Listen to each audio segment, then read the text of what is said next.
What is up, everyone? It's the Drinker here, and I'm joined by me right now. I'm going to be joined by the Quartering in a minute or two, but he's just wrapping up another call or live stream or something right now. So I thought I might as well just kick the stream off rather than keeping everybody waiting. So here I am. It's me, and I'm going to just fill a bit of time until we kick things off properly. I believe this is happy hour 21 now. And we're going to be covering Tombstone, which is like the classic 1993 Western, starring, as I was saying in the description, basically every fucking actor ever born. It's amazing. Like, the cast list on this movie is incredible. And it's got some of the most epic tashes in history, so you got to respect that. But yeah, for the first little section here, I guess I'll just keep the thing going by myself. So I know there's a few super chats waiting for me. I guess I can just try and answer them before we kick things off properly. But hello to everyone in chats. Hopefully we can provide you with a good stream this evening. And yeah, I don't look nearly drunk enough, apparently. I'm working up to it, man. I've got my sipping whiskey here. I got my 6-shooter. So we're all set up for doing a good Western stream tonight. But yeah, I've got to build up to the drunkenness when I'm doing live streaming, because I have to at least get the thing started first before I get totally wasted and then I can't see properly. So anyway, let me have a look at a couple of the super chats and we can go from there, shall we? Let's see. Supers. We obviously won't get through all of these like right away, but we tend to do the movie, we'll do our discussion about it and stuff, and then we do the super chats towards the end. But I'll kick things off with a few of them now. One here from Salad Cream Boy saying, "Drink here, you handsome raconteur. Would you consider reviewing Battle Royale? Welcome Quartering when he gets here. Thought I'd send this before Friday Night Tights. Yeah, I feel like I'm in competition with everyone tonight. Friday Night Tights is on, Friday Night Frolics. I think EFAP's running right now as well. So damn, everything's happening tonight. But yes, would I consider reviewing Battle Royale? Absolutely. It's a fantastic movie. Really enjoy it. Really like anarchic sense of humor, and it's really like gruesome and gritty, and yeah, a great film. And it kind of kick-started that whole craze of Battle Royale type films. The Hunger Games basically owes its existence to that movie. So yeah, I love it. Also from Salad Cream Boy, what made you show yourself on screen now? I've got to ask because coincidentally my wife started to take more of an interest. Go away now. It was just I couldn't be bothered setting up my webcam and stuff before, and I was never sure if the stream was going to work particularly well with having a crappy internet connection here in Scotland. I know in the past I've done them and like my audio has been out of sync with my video, so hopefully that doesn't happen tonight. But yeah, I've never really bothered to like hide my face or anything like that. I just could never be bothered setting all that stuff up. But yeah, happy to do it. I think people enjoy these streams more when they can actually see you. It's a little bit more involving, I guess. So I'll try and do that from now on. Not everyone who guests on these shows like wants to show their face, so whatever they want to do, I don't mind. Unhinged Entertainment says, "The Drinker discussing Tombstone. I'm oddly aroused and okay with it." It's all right. I'm oddly aroused about this movie as well. It's fantastic. So I'm looking forward to talking about it. Eric O'Sullivan says, "Slange. I've got my DVD playing along. Friday Night Tights will just have to do without me for a spell. I'll join you with some bullet rye and soda. This movie is one that brings me back to me and my mates in high school. I'm your Huckleberry." Brilliant, man. Yeah, I mean, it's a great film, and hopefully we can do a bit of nostalgia when we're talking about it. So I'm glad it brings back good memories. Ryan Barrett here says, "Drinker, I just got paid. Super chats incoming." Thanks, mate. Putin's Power Squat says, "Much love to my boys. You can clearly see the Tombstone vibe among many others like Hateful Eight and Red Dead Redemption 2, which is one of my favorite video games. Have you played it?" Yeah, I have played it and completed it, and it's excellent. Yeah, great game, amazing story, great acting, huge open worlds. What's not to love about it? Yeah, brilliant game. And I got drunk many times in the game, and it's great fun. Also from Putin's Power Squat. Besides Tombstone, the top 5 westerns and why? Damn. Okay. One of them would have to be Pale Rider, Clint Eastwood movie. Absolutely love it. It's a western with a bit of a supernatural edge to it, but it's played out really well. He's like this preacher who comes in to help a little mining settlement that's being terrorized by like local like bandits almost. They're trying to run them off the claim, and he sorts shit out, and you'd find out he's got a past with some of them. And yeah, it plays the whole supernatural thing fairly low key, but it's there, and it's really well done. I really like that film. Also Unforgiven, obviously, because I've reviewed it and it's a drinker recommends, and yeah, genuinely one of the best westerns of all time. Also The Shootist, John Wayne's last movie. He was dying of cancer when he made it, and he plays an aging gunfighter who is also dying. So, it's very close to home the way he plays it, and it's done very honestly. And it dispenses with some of the bullshit that you sometimes got with the older westerns. It's a much more honest look at the old west and all that. Along similar lines to Unforgiven, but just ahead of its time. And the performance that Wayne gives in that movie is fantastic. Those, to be honest, those would be my favorites. I'm trying to think of others, like probably the Dollars trilogy. It would be tough for me to pick one out of those because all three of them are fantastic. I love Clint Eastwood in these westerns. I love those Sergio Leone spaghetti westerns. So all three of them were just brilliant as well. So yeah, the westerns is a genre it's not done much anymore. It kind of played out in the early 90s, but I feel like Unforgiven somehow revived it a little bit. And you had this like slew of other westerns in the early 90s. Obviously you had Tombstone, you had like what other ones like Young Guns, you had Dances with Wolves. It kind of just brought a little bit of renaissance to the western genre for a few years. But I don't know, I feel like maybe it's due for a revival. Westworld obviously plays on that kind of nostalgia and desire to see it again, only it's become shit. So yeah, a good honest western would be fantastic. Ryan Barrett here says Val Kilmer not even getting nominated for a Best Supporting Actor Oscar is what caused me to start realizing how stupid the award shows are. Absolutely. His performance in this film is just brilliant. You can't take your eyes off the guy whenever he's on screen. And as awesome as guys like Val Kilmer, Bill Paxton and Kurt Russell, all those guys are, and not Stephen Lang. What's the other guy? Sam Elliott. Yeah, they're all brilliant actors, but like Val Kilmer's performance in this is just captivating. And I know, obviously he's got a reputation for being difficult and being kind of an asshole. But like this kind of movie shows that when he's got the right script and he's properly invested in the role, he can really turn in a great performance. And yeah, what an awesome character Doc Holliday is. Misa Sub 77 says so pretty. I presume you're talking about the bottle of Gentleman Jack in the background there, not me. But thanks very much anyway. What else have I got here? Sorry, I'm just refreshing my list here. Blazing Saddles, people are saying here. Tremors, yeah. I'm definitely going to do a stream on fucking Tremors because I love that movie.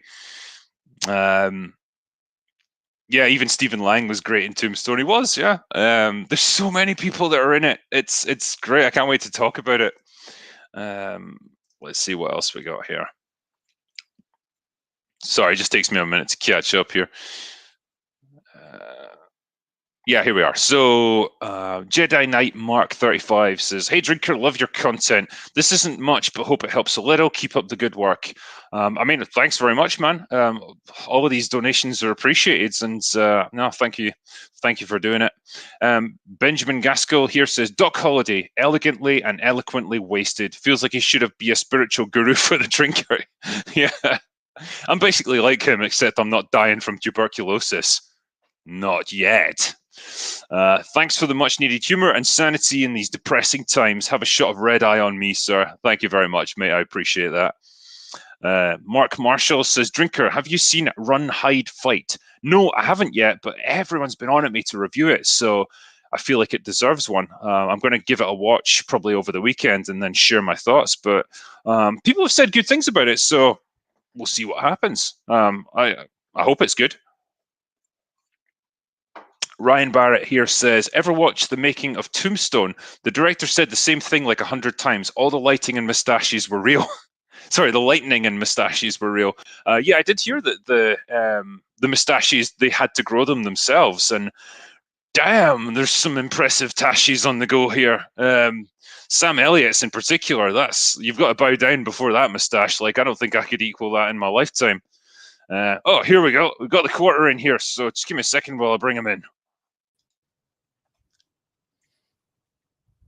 Hey. Hello, sir. How goes it? It's going well. How are you? Sorry I'm late. No, you got to do what you got to do, man. Yeah, I got my dog he's a puppy, and he hasn't outgrown the bite phase yet, and he's getting a little old for that. So we're talking to a dog whisperer. That's my words, not hers, but just try to get him some extra training, you know? Right. No, cool, man. Best of luck with that. Yeah. Yeah, you don't want them biting and you don't want them ripping up furniture and shit. So yeah, exactly. Yeah. But yeah, no, I was just covering a few super chats just while we were waiting to kick things off. So yeah, do your thing. That's cool. Yeah, no, that's cool. What I tend to do is otherwise just kind of leave them more towards the end, and we don't stop and start constantly, you know. Okay. But yeah, so I mean, thank you for joining us. This is Happy Hour 21, and this is the first time you've been on the show. So thanks for coming on, mate. Yeah. Thanks for having me. I didn't know if I was supposed to drink before or what the deal was, but I've prepared mentally and put myself in an altered state, so we'll be good. All right, nice one. Yeah, you can drink before, you can drink after, drink during. It's fine. But no, I know we talked briefly about potential movies to cover, and I know you were keen to do Tombstone, and it worked out pretty well because a lot of people have been on at me to review this movie for a while, so it's good to finally cover it. Yeah, it's one of those movies that basically everybody's seen, but it does have, I don't even want to call it a cult following, because it's not the same as a small group of people that like a really obscure movie. I mean, this was a big movie at the time when it came out. I mean, you had Val Kilmer was very popular at the time. Kurt Russell, obviously.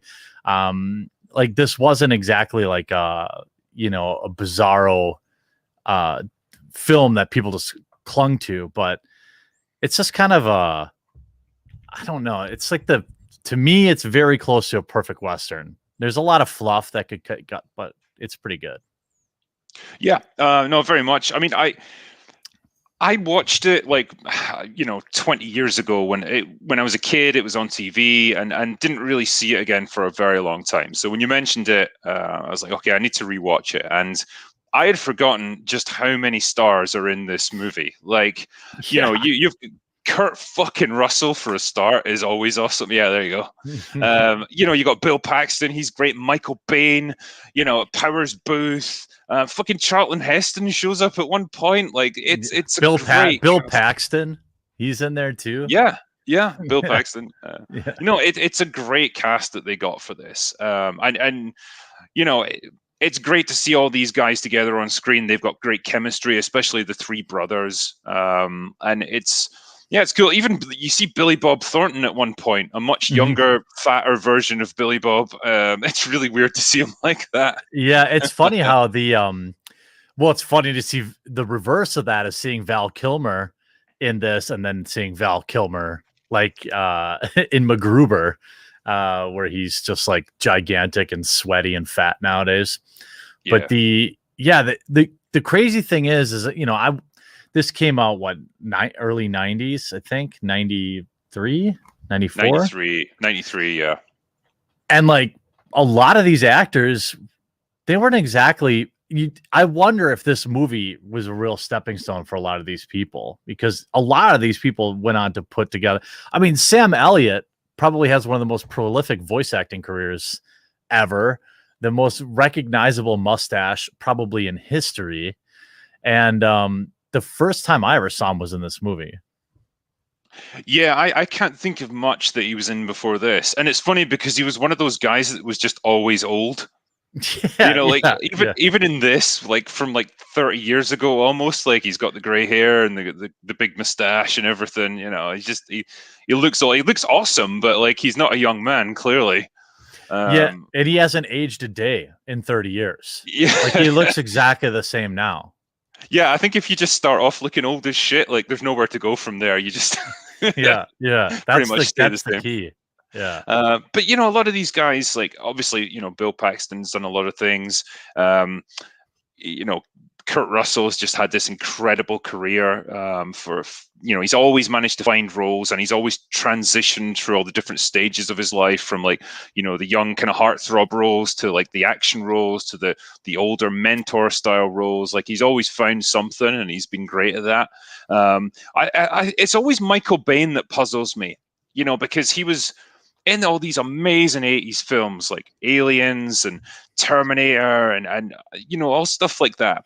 And then he just kind of faded out in the 90s, and it didn't really go anywhere. And I don't know why, because he was a good actor, he looked good, he had the real kind of charisma on screen. Maybe he just didn't pick the right roles or something. I don't know. That's probably what it is. I mean, you know, I think that's so much of it, because I don't know. I don't think I'm qualified to really say this, but when like I watch Kurt Russell, it's not like he's grown as an actor. He's always kind of been the same dude to me. Like if I look at the role, for example, Tombstone, Bone Tomahawk, and he's in Hateful Eight too, right? Mm-hmm. He plays the same freaking dude in like all three movies. And it just works for him. Like he's found his wheelhouse. Actually, he plays the same dude in Guardians of the Galaxy too. Just like this bearded, like big mustache, like alpha male dad figure that just works for him. Well, I mean, I think, you know, you go back to movies back in the 80s when he was doing things like God, what would it be, like Big Trouble in Little China and things like that. You know, he did Classic, very much the action hero role, and he's got the swagger, he's got the one-liners and the charisma and all that stuff. And I think, you know, he successfully transitioned into these older roles where he's playing a more grizzled sort of character, but he's still got that magic about him. You know, whatever it is, he's just, you like him when you see him on screen. Like he just works. Yeah, I think part of him is that he's never really taken himself too seriously. Like he seems to have, and he probably wouldn't describe it this way, but he's embraced the meme. Like a lot of those movies he made, like when he was making well, first of all, yeah, Big Trouble in Little Chinatown's that's another cult classic though too. All the Jack Burton memes, but like even in Escape from LA, like that whole movie is like a ridiculous over the top meme, but Kurt Russell's just like, whatever, I'll play this role. I know, and it's a shame because Escape from New York wasn't slapstick, you know, it wasn't tongue in cheek. So it was a pretty serious movie. If you watch it, the tone is very somber and dark and stuff. But you know, when I watched Escape from LA, the minute you got to the tsunami scene with the Hawaiian music and shit, I was like, oh, we're in trouble with this one, man. yeah. It's a shame they took it that direction. But yeah, I get what you mean. Like he doesn't take himself too seriously. And he got major props from me recently when he did an interview, and he's like, yeah, actors should just stop talking about politics so much, just concentrate on being an actor. Like, you know, he's always been that guy. Yeah, he's probably secretly conservative, but like I don't even care. He could be, you know, the furthest left. It doesn't matter. He's been consistent in that. Like, I don't give my political views. He's kind of like what's the other kid? The Guardians of the Galaxy kid, too. Like Chris Pratt. He's apolitical and getting like attacked for it. Kurt Russell's got the cachet to where he can just be like, look, I'm not going to get into it. I don't really care. I'm just here to promote my movie. he's really a real pro. And it's not like he's on freaking, I don't even know if he's on Twitter. And if he is, he probably doesn't use it. I appreciate that. He's probably a much happier man for that. Not going on social media, just doing his acting thing. He's been with Goldie Hawn since before I was born, I think. Mm-hmm. It just seems like a happy dude, and like power to him. I respect him for that. And I wish more actors were like that. It feels like very much a generational thing. Like a lot of actors from his generation are more inclined to be like that, whereas the current crop are just like, I have to voice my every opinion about everything, and it's like, nobody likes you for it. It's also, I think, it seems like what's the word? A characteristic of a successful actor. Like a lot of people that have a good catalog aren't spending all day on Twitter.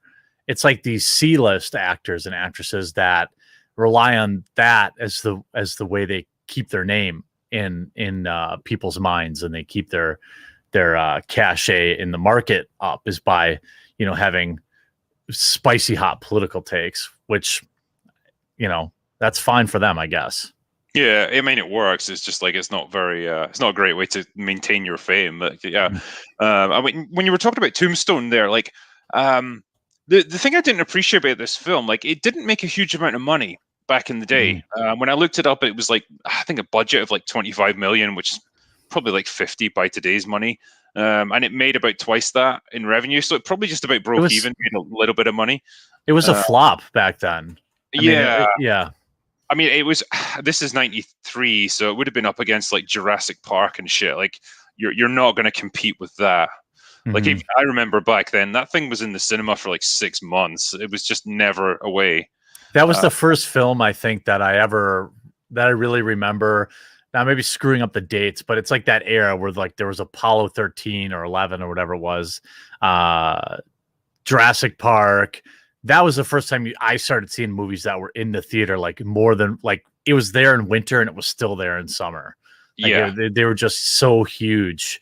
And I was like, who the hell is seeing these movies multiple times? But apparently people were. Well, the TV commercials actually got really shameless about it over here in the UK. Like, I remember this as a kid seeing it, and it was like clips from the film, and it's like, if you've only seen it once, you haven't seen it at all.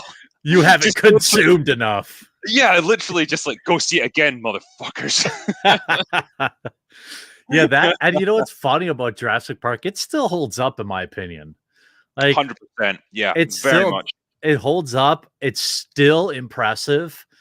You still get that adrenaline rush when the T-Rex is chasing, the Jeep and all that stuff. And it's got the levity. It really was perfect.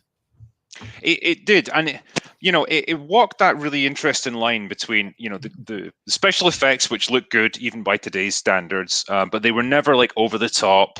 The dinosaur chases were great and exciting, but there was really interesting, like, moral kind of discussions that the characters have, like the implications of cloning dinosaurs and bringing all this stuff back that wasn't really meant to coexist with humanity. And there's lots of questions that I think they ported over from the book quite effectively. And so it's a smart movie, and it's a fun movie. It's an impressive movie. It really brings the spectacle of the dinosaurs. Like, it feels like something really magical and significant when you see them, even now. The score is amazing too. You couldn't top it. And I did a review of Jurassic World, and just comparing those two movies, it's like chalk and cheese, man. Like Jurassic World is so fucking dumb, and that's not even counting Fallen Kingdom, which is 10 times worse. But just this shameless recycling of the exact same ideas and concepts and stuff, but just in a much dumber way. It's like, this is the very worst of what modern cinema is. Well, it was interesting to see when I saw the first redux of Jurassic Park. Was the first time I realized what was the first one that they did? Jurassic World? No. Yes. So Jurassic World. Yeah. So like 2015 or something. I actually realized that night going to the theater. I happened to be going to like a midnight release because my wife works second shift, there actually is a huge Jurassic Park fandom. Like, there were tons of people at the movie theater wearing like Jurassic Park merch and like hats and shit like that. And I was like, but I mean, I always remember that movie fondly. Nothing, I mean, the sequels are forgettable, but the first Jurassic Park really stuck with me. Yeah. Yeah. So anyway, Tombstone. Yeah. Tombstone, yeah. Going off track again. Sorry. No, it's cool, man. Yeah, so I mean, you know, I kind of I rewatched it today just so I could refresh my memory for this stream, and you know, I was impressed by one, the cast, two, the way that it stages a lot of things like the gunfights and stuff. Like they're not stylized. They're not made to look like action scenes. They're very clumsy, like which is kind of what you'd expect. Like firing those 6 shooters where you've got this a single action, you've got to cock it every time you fire it. You know, that's slow process, and it's a hard thing to do in the heat of a gunfight. And they kind of show that the way people, they miss often, they duck behind things, they fall through doors and stuff to try and get away from it. It feels fairly authentic, and apparently they did put a lot of time and effort into getting it as authentic as possible for the period, which I think is admirable. Yeah, I think that basically the stand and shoot is what you would have seen back then, not this like because the guns were not super accurate anyway. I mean, some were, but most people were, had some shitty shotgun or some, and nobody was like a crack shot. You would miss like crazy. Guns would jam. And that is kind of all. It works for the film because every shot counts then. Like for whatever reason, they're so sloppy and stuff's missing and stuff. But when they're shooting, you're like, okay, you're watching everybody shoot, wondering if they're going to hit their target or if somebody's going to get shot. And it's crazy that they're like 10 feet apart at times and just shooting at each other and missing. But I don't know. It works. No, absolutely. And the one guy I think you can usually be confident he'll hit the target is Doc Holliday, because he's just, for whatever reason, he's just a crack shot. He gets some amazing lines as well. There's like one point where a guy accuses him of being drunk, and it's like, "Oh, you couldn't hit me anyway. You'd probably see 2 of me." And so he draws out a second gun, and he's like, "Now I've got a gun for each of you." Yeah, he has all the best one-liners. There's even in the opening scene where Wyatt and his brothers are coming to Tombstone, and then they got that like skeezy mayor or Beihn or whatever his name is. He's like trying to court them, and Wyatt walks in to the Orient or the Oriental, whatever it's called, and just I don't know what the word. I mean, just cucks the guy who's dealing. The guy's dealing faro. He just cucks him. And then he comes out, and they're just all standing there. And he comes back. He re-gets his balls. He comes back with his shotgun, and he's just like, there's that moment where he's standing there, and it's like Doc. It's like it's like royalty of the West. And Doc's talking to Wyatt, and he's like, he's standing there with his shotgun. He's like, Wyatt Earp, and he's just standing there. And then Doc eventually he just dismisses him. He's like, okay, you can go now. Leave the shotgun. He's just frozen with fear. It's just so good. Yeah, because he's like, oh, I apologize. I forgot you were there. Thank you. He says, yeah. And he gives him the gun, and he says, thank you. He's like, thank you for not killing me. Even then, in the opening scene with Doc, one of my all-time favorites was where he's playing poker, and he gets over on the guy, and he tries it. He's like, I'm not afraid of you guns or whatever. And he tries to draw on him. And Doc is like super fast, double draws on him. And then he's just like, now we can be friends again. And he just puts his fucking guns like, I could have killed you, but like the Doc Holliday lore is established in the first 5 minutes of the movie that he's just legendary on the draw. Even later when he faces off against Johnny Ringo. Like, it's just from the minute he's just Val Kilmer absolutely crushes it. Yeah, 100%. And it's, you get that great contrast in the guy who, he's deathly sick. Like, he's always sweating, he's always pale. Like, clearly he's I think Val Kilmer lost quite a bit of weight for the role. Like, he's dying from tuberculosis, and yet for all that, he's still this badass gunslinger. He's absolutely fearless. He's always got the witty one-liners. He's just an awesome dude, and he's just great to watch every time he's on screen. There's that one scene too with him late night where also establishing his lore and a little bit of foreshadowing when Johnny Ringo has his partner. I forget what his partner is. I forget what the guy's name is, but he has that great line too. When they first get to town and everyone's there for the first night and they have the show, like the play, you know what I'm talking about. Yeah. They all pile into the bar and they're doing this thing.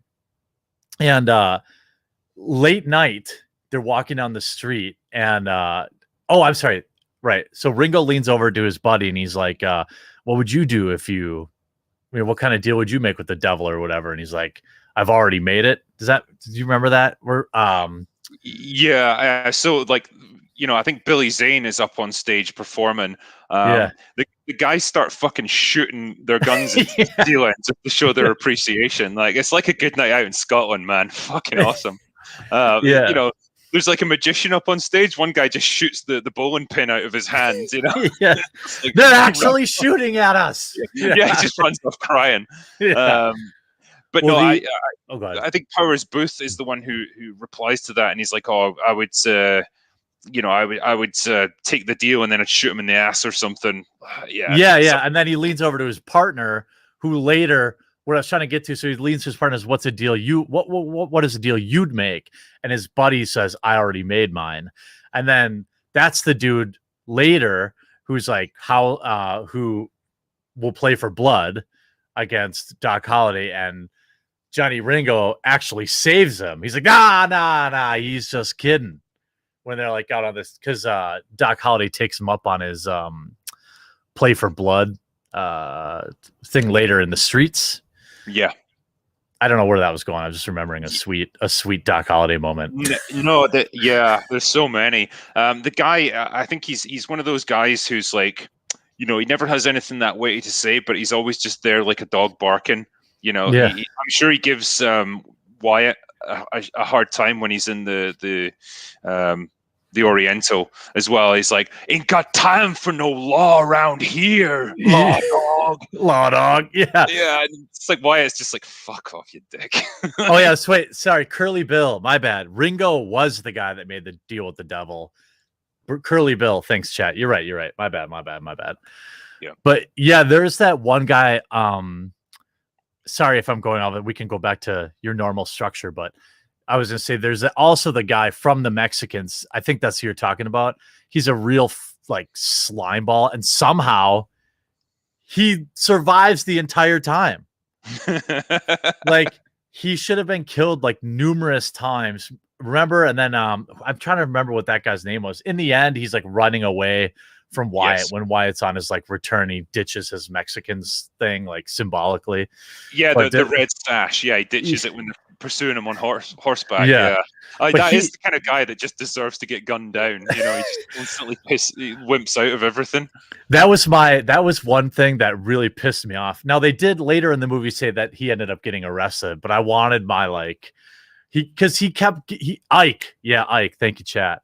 Yeah, Ike. He kept asking for it, and we never got the satisfaction of somebody putting a bullet in him. Yeah.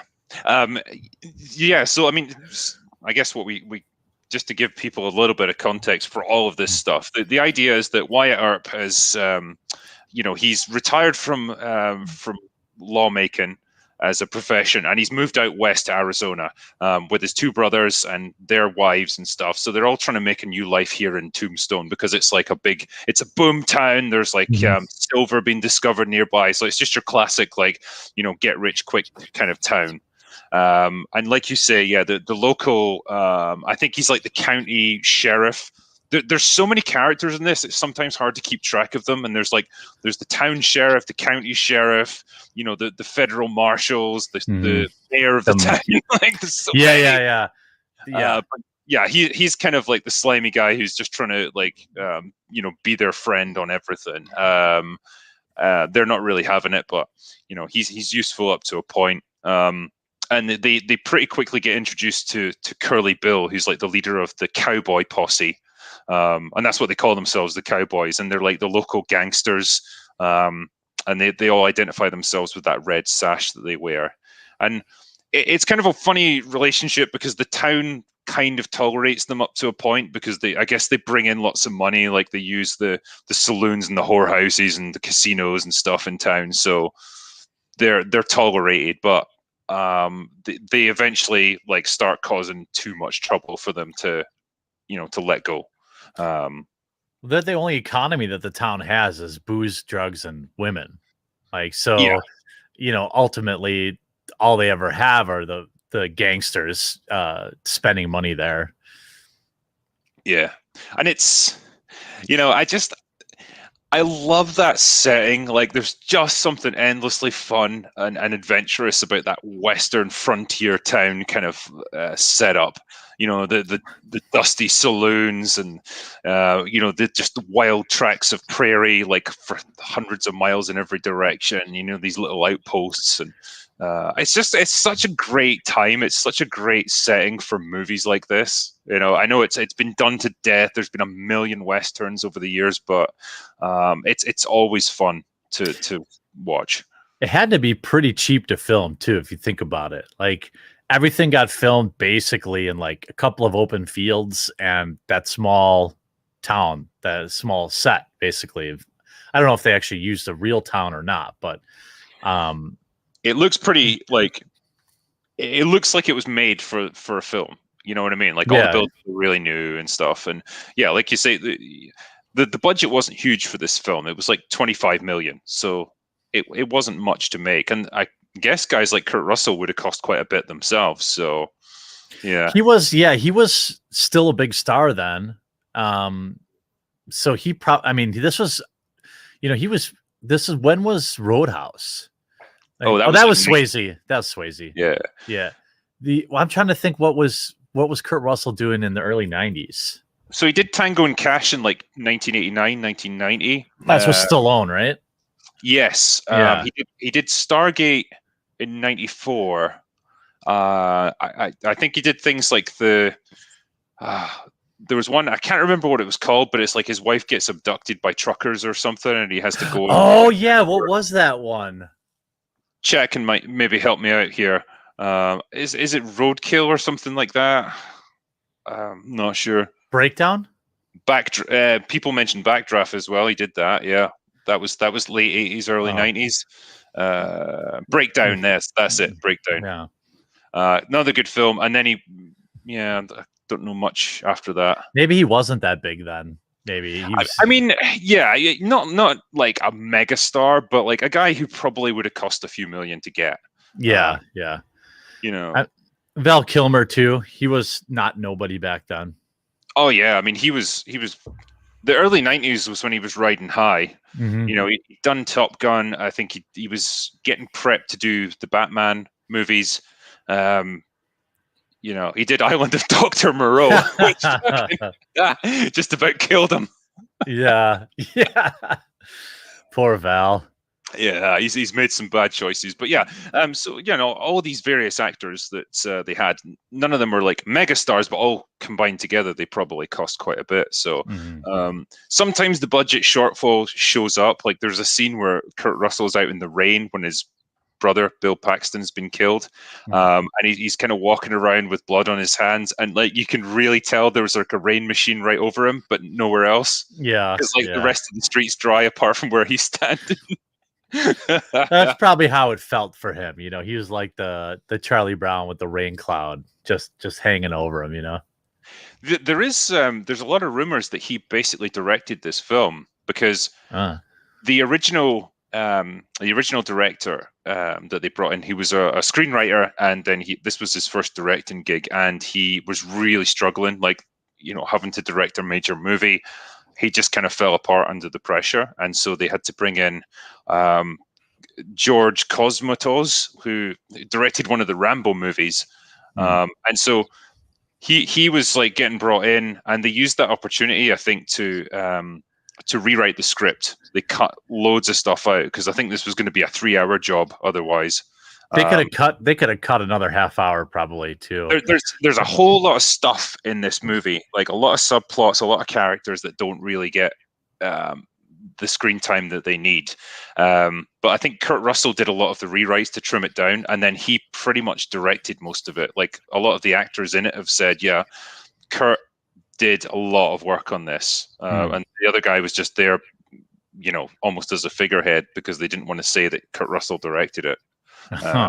So I mean that's the story behind the movie apparently. But yeah, so you get to meet all these different characters. Like you've got Wyatt Earp, who's like a famous marshal already, and he's trying to put all that behind him. You've got his two brothers.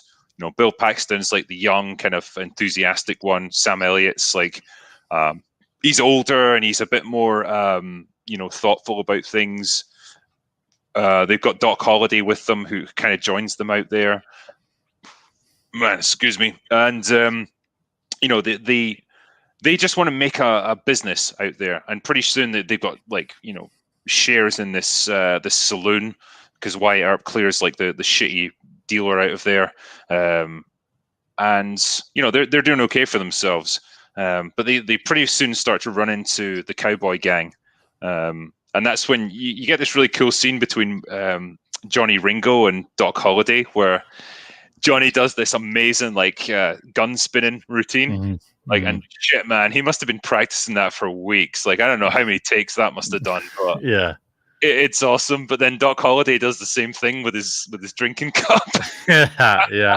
There are so many layers in that scene too, because the tension was super high, and Doc could have gone one way or another, and he's such a wild card that when you're watching it, you're thinking, okay, well they're gonna fight, and he just pulls out his tin cup or whatever and does his little routine and defuses the situation. That was a cool scene. Yeah, but you could tell from his dialogue he fucking hated the guy. I mean, he straight up says I'm not sure if I should hate him or not, and he's like, there's something about his eyes. Yeah, nah. Should we hate him? Yeah, it's great. To have the balls to say that to a guy who's got a 6-shooter just in his holster right there. It's great stuff. But yeah, so you establish straight away there's going to be trouble between these two groups sooner or later. Something's going to happen.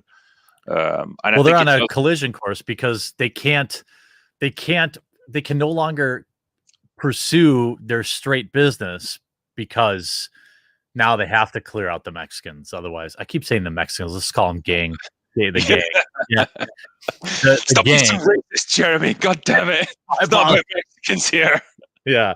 So they ended up having you could tell that Wyatt's trying to ignore it as long as he can, but eventually you have to do it.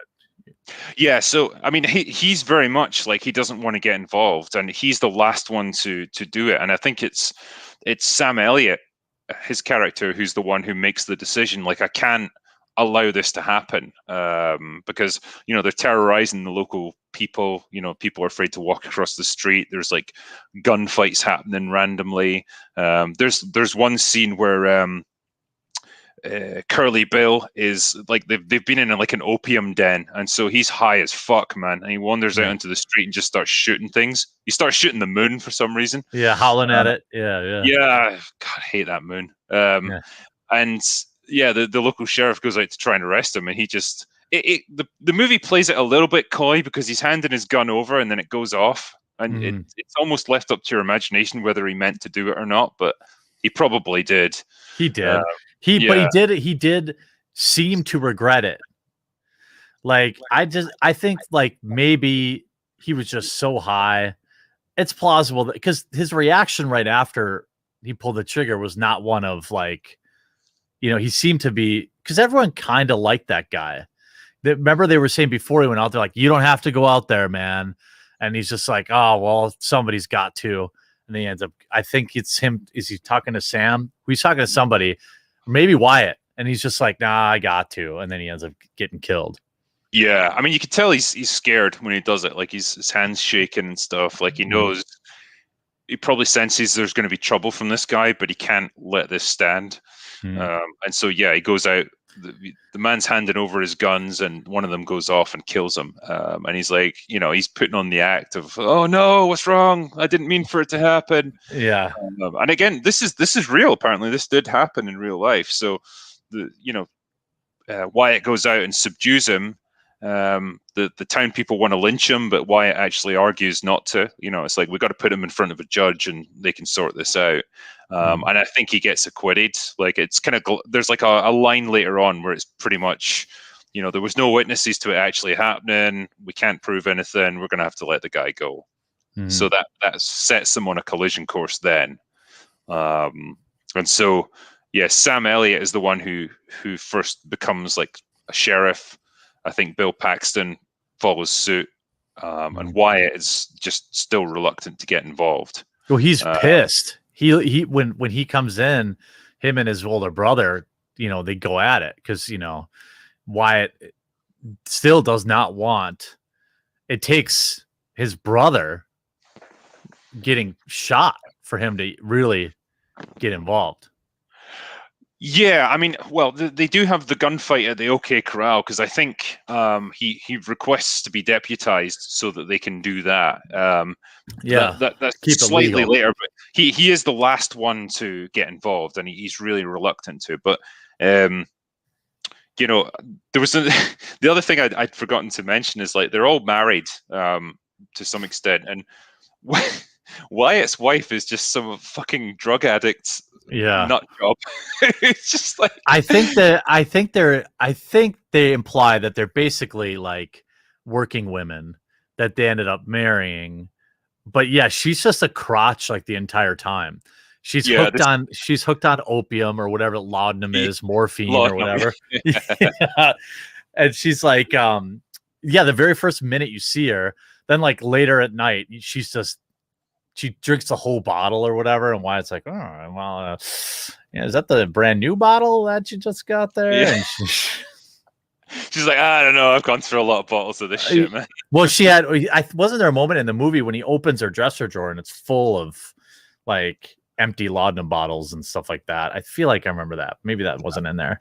There's definitely an implication that she's gone through a lot of them, and you sort of like.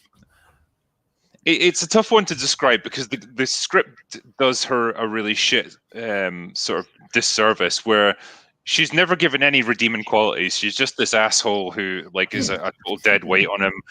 He can't really be bothered with her, but like he feels like he has to try and support her. And his eye gets turned by this actress who's 5 minutes in. 5 minutes into the movie. He's just like that. You're right about that. I think they had to make her just a terrible person so that they could justify Wyatt was cheating on his wife. Like, 100%. Because this is the only way. Yeah, because like what he's doing isn't great behavior. It's like, you do have a wife. You can't just take off with any woman who takes your fancy and make it like look good. But like right at the end of the movie, I love the closing monologue where it's just like, oh yeah, she died of an overdose. Yeah. Oh, that, yeah. Yeah, just that. It's like, she was always a wrong'un. Yeah.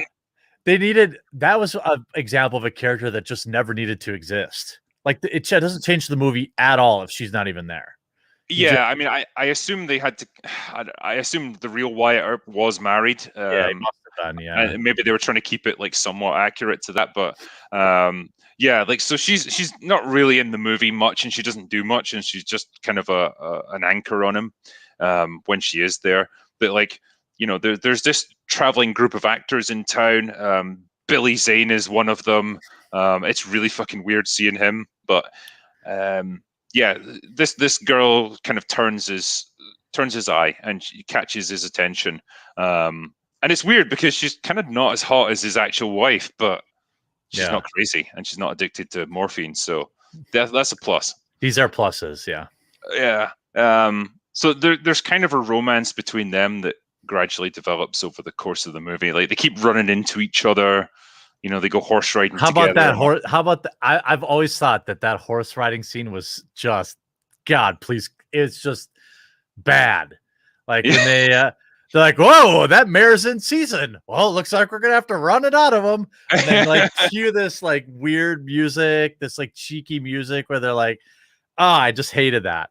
I hated it so much. I get it that it's important to like, you know, build their like relationship or that scene just was too cheesy for me. I'll tell you one thing though, like I've come to appreciate scenes like this. You know, when you see people like riding down a steep hillside or whatever, like at full gallop, you know, movies make that look really easy.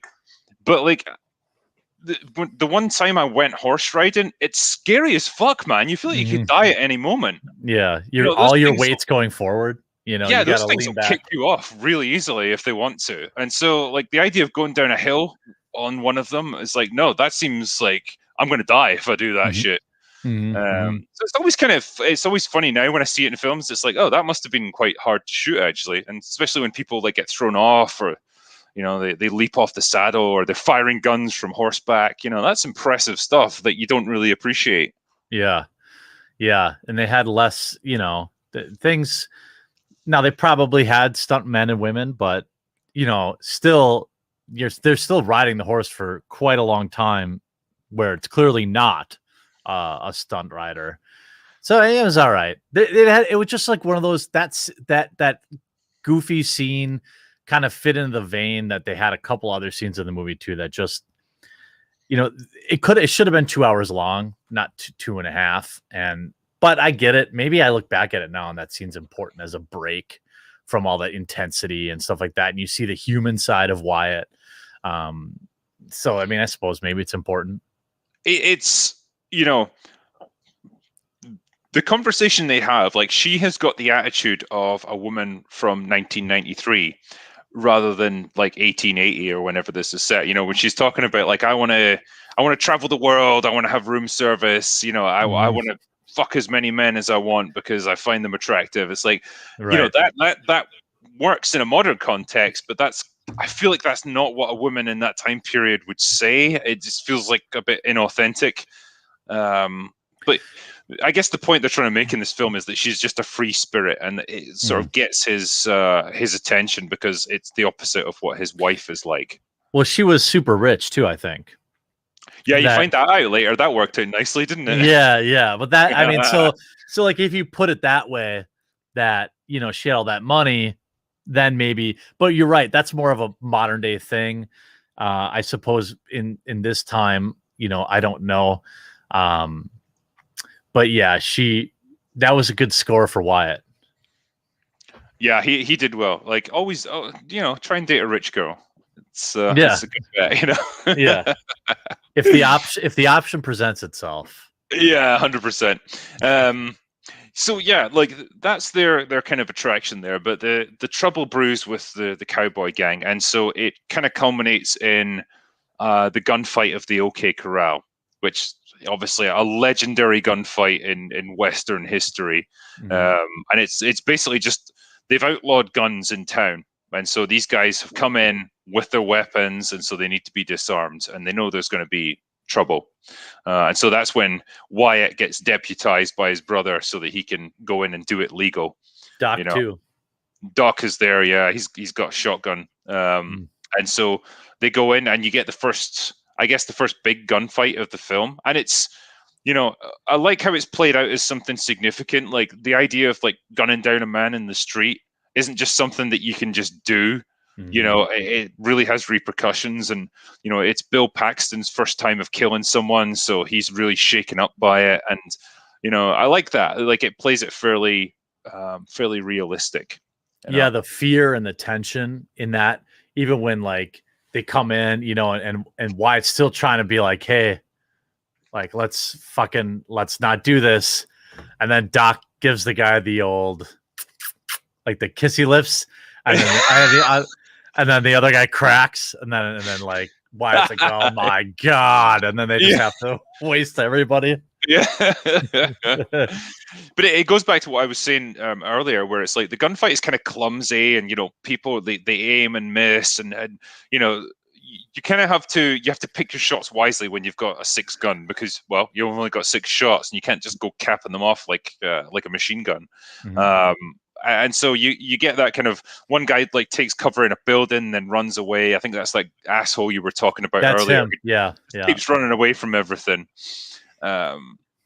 So it ends with most of the cowboys dead, and so it becomes the source of this vendetta. Then they want revenge for this, and so they take it by attacking the 2 brothers late one night when it's a stormy night. They shoot Sam Elliott in the arm and blast his arm apart with a shotgun, and they shoot Bill Paxton in the back, and he ends up dying from his injuries. And as far as I know, that's what actually happened. Like, one got injured, one got killed from it.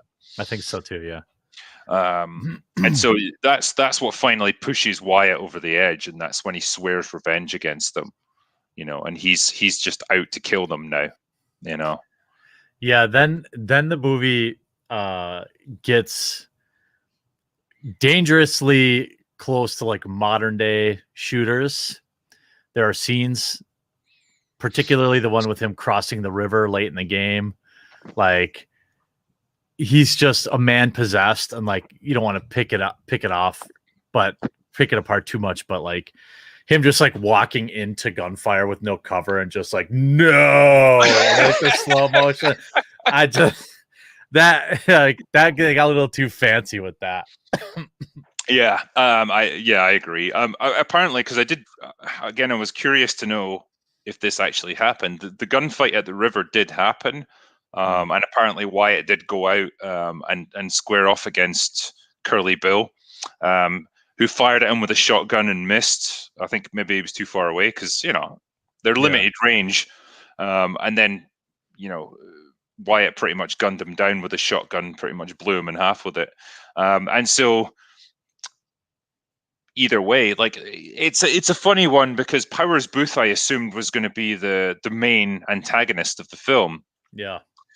Johnny Ringo always got portrayed as like a henchman for him. He was very much a second in command, and it was Curly Bill who was in charge of the cowboys, and yet here he is. He just gets killed in a random gunfight at a river. But again, I think this is the slight problem that you have when you're trying to make your movie follow real events to some extent. They don't always play out like the classic Hollywood movie would, and so it ends up like slightly clumsy, I suppose, or just not very dramatically pitched very well. But you can't do much about it. You can either make it accurate or not. Yeah, and I don't think I think that they didn't set out to make a documentary. So I think that they were, relatively respectful of, the original characters. And a lot of people like Wyatt Earp, Costner, in terms of like factual accuracy. But, in terms of pure testosterone, Tombstone just is way better. Yeah. You can't beat a guy just saying, nah, fuck this, and just walking straight out into gunfire. Like, yeah. I just don't care. It's like something out of a 1980s like Arnold Schwarzenegger movie. Like, yeah. It reminded me of like Raw Deal. Raw Deal is like the epitome of, or like the A-Team. Like 100,000 rounds were fired and not a single person died. Like, it was just so weird.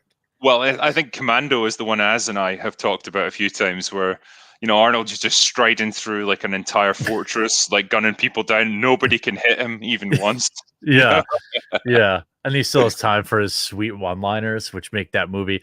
That movie is like peak Arnold mania, where he has like, don't bother my friend, he's dead tired. Yeah. And like, it's like these blow off some steam Benedict. Like, that was just. That was when Arnold could do no wrong, and the movies didn't have to make sense. It was just like, whatever. Yeah, very much so. They were just, there was going to be lots of guns, lots of muscles. probably a bit of random tit for no reason, and Mhm. and just it was just fun. And I think movies like that, yeah, like you say, they didn't need to have a particularly complex or consistent plot. It was just to facilitate more action, and Mhm. that's fine. It provides entertainment ultimately. You Yeah. know, with this, obviously, it's more, like I say, it's kind of sticking to real events, so they're constrained by that. But what it then comes down to is they are in pursuit of Johnny Ringo now. He is the ringleader of the Cowboys, and so Doc is like stricken with tuberculosis He's at this super point. sick now. Yeah. Yeah, Yeah. he falls off the saddle and stuff, and so they have to take him to a farm to rest up. And so you get a random cameo from Charlton Heston, which is just awesome. Like, Yeah. getting him in a movie at that point in his life and his career was pretty impressive. He was getting on in years, but Yeah. the only thing that would have Was made one that of more his awesome. was it his last one? Was it his last movie? I know he did True Lies. He had a cameo in that. That was Oh, that was 94. definitely. Yeah. Yeah. Okay.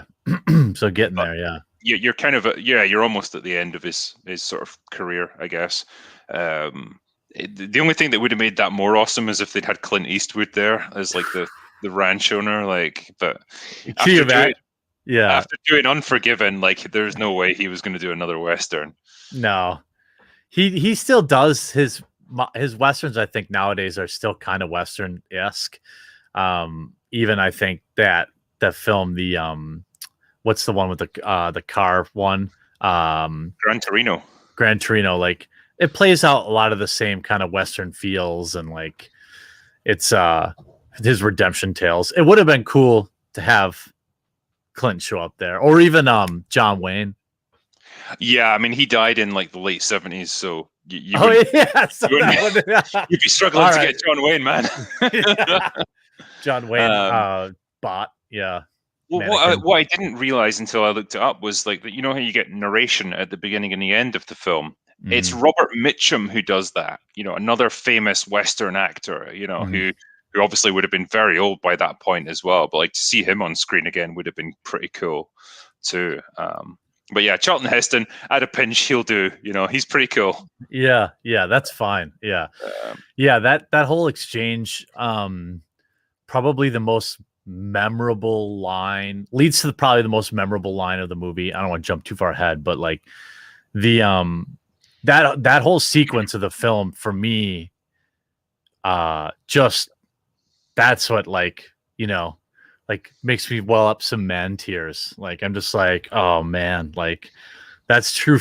That's like modern day friendship. Nowadays, that kind of friendship in modern cinema, of course, they would be making out and they'd have to be in uh, like true man, friendship between two men is rare in like cinema nowadays.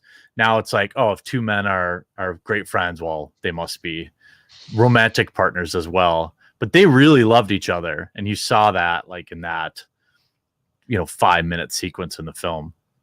yeah, yeah. I mean, again, the acting between the two guys there is fantastic. And I think again, it harkens back to that more innocent age in movie making. Exactly like you say, if that scene was played out now, you'd have a thousand articles getting written within hours saying like, oh well, the homoerotic undertones are strong in this one, and Yeah, no, it's people can be friends with each other, and that friendship can extend to real like loyalty. Like when you've been in situations where you've had to put your life in someone else's hands, I imagine that forges a real friendship that you can't equal. Mhm. And interestingly enough, the movie does go into that sort of territory anyway, with another character who's, Yeah. again, probably an example of a character that doesn't get enough screen time or isn't well developed, but it's like a guy who's like a hanger-on with the cowboy gang, Mhm. who's kind of, he seems more genteel. He's an educated man by the looks of him. He wears better clothes and stuff, and they kind of mock him, but he wants to be one of them. And when he sees Billy Zane up on stage, he's like absolutely, infatuated with him. You can see it on the way it's portrayed, like exactly what they're going for. And then when late in the movie, you find out Billy Zane's been murdered by the cowboys. He holds his hand, and you can tell how distraught he is by this. And the implication is clear. He's gay, in love with him, and all that. But it doesn't go anywhere. This is the annoying thing. Like, that guy just rides off and disappears from the film. I'm like, okay, what was the point in that? Like, what was that character meant to be?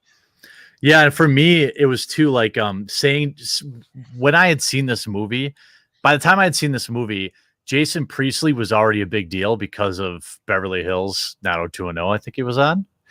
So, like, I felt like he should have had a bigger role. And you're right, they did touch on it. There is that weird relationship between Curly Bill and him, too. Remember when they get to the theater and, like, Curly Bill's like, hey, sit by me. Like, come sit by me.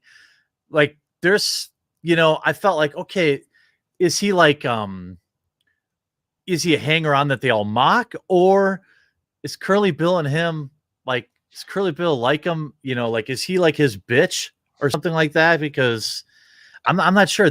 He looked out for him because he was like, what do you think? He was asking him, like, basically, please help me interpret, is this good or not? And then he says, oh, it's wonderful. And then they all cheer.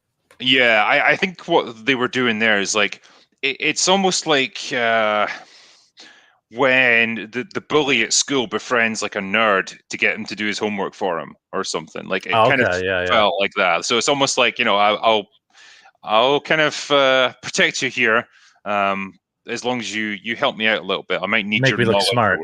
Yeah, and like, 'cause there's a point in the movie where Wyatt Earp even mentions that, like, he told him that. Yeah.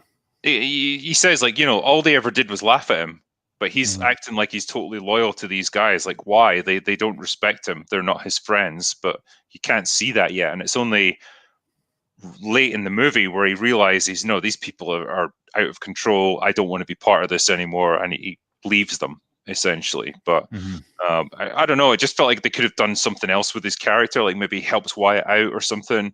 Well, that's another character that they did so little with, you could have not had. Like, you just didn't need him if all you were going to do is, because he was important. Even Billy Zane's character, like, he got a big line right away in the beginning, talking to his female love interest, and then he was kind of irrelevant. But I guess that whole troop thing is important because that's what brings the girl. They're the vehicle that brings the girl into it. Yeah, I mean, it's weird. I assumed Billy Zane's character initially was meant to be gay because he's very flamboyant. He's very, effeminate almost, and I guess that's just meant to be the actor way. He's an actor, and that's how they're portrayed. But I assumed that that's kind of how he was, especially the way he describes Wyatt when he first sees him. Yeah. It's almost admiringly. But the quintessential whatever man, squinty eyes and yeah. But again, they don't really do that with him. But then even when he gets killed, it happens off screen, so you're like, oh, okay, I guess he just died then. Yeah, he was in. Yeah, that's actually a good. You could go through that cast and really look at, like, I know any movie has irrelevant characters, but this movie has a ton that they give lines and a story to and never explore it. I think this is even Curly Bill. I mean, what do we really know about him? He's just the guy. He's there, but you don't really know much about him. Even the two right away in the first, you had Texas Jack and another guy, where they're first coming into town and they have that legal fight, Yeah. These guys are known, but we don't know anything about them. They're just, maybe historically accurate people that were also there, but it felt weird to never really see that again. Well, they came back at the end, I think, when they fought.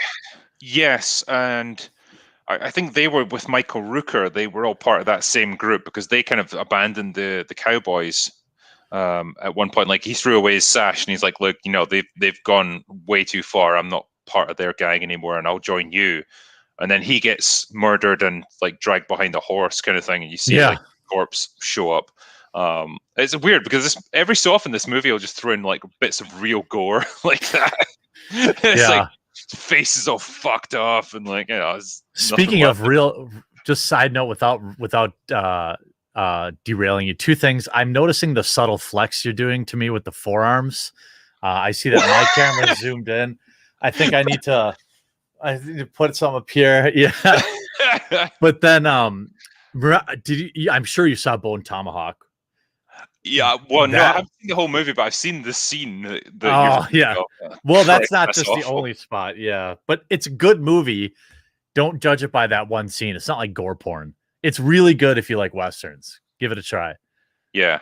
No, I should watch it all the way through. I just haven't made the time for it. But like people mentioned it so often, I was curious about a few of those like really gory scenes. So it's like, I'll watch that, and it's like, oh, I wish I didn't need to see this. Yeah. But yeah, hopefully the whole film isn't like that, and it's not those extreme bits. Yeah. But yeah, where did we sort of get to? We left it off where basically Curly Bill's dead now, and now Johnny Ringo takes over as the antagonist. Doc is sick. Charlton Heston.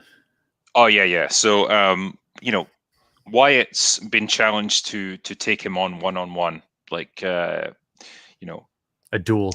Yes, Johnny Ringo wants to fight him, and it's kind of weird because like they haven't really had much contact with each other up until this point, but that's what he's wanting. And he has this scene with Doc where he just kind of admits like, I can't beat this guy, can I? He's too good.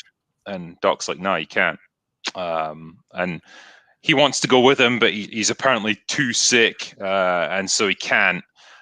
So Wyatt goes off by himself. Like he knows he's not as good a gunslinger as Johnny Ringo is, but has to take him on anyway.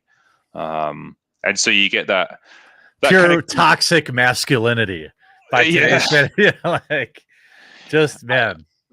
Yeah. I mean, like if this movie was made today, like you sort of do get it at some point in the movie where I think where Billy Zane's been killed and the actress girl is like, all of you are just ugly people, like fighting over this stuff endlessly and it never ends. And, you're none of you are good people, essentially. And the movie kind of makes that point. But if it was made today, she would beat all of them in a gunfight and then lecture them about how wrong they are, and it would just be ludicrous. But the movie can recognize that all of these people are flawed characters in their own way, but they've been drawn into this conflict that has to get resolved one way or another, and it's going to be done by a duel, as a classic Western should, So Johnny Ringo's waiting for someone to arrive to duel him. He's waiting for Wyatt, and someone rocks up in the shadows of like the sun behind him,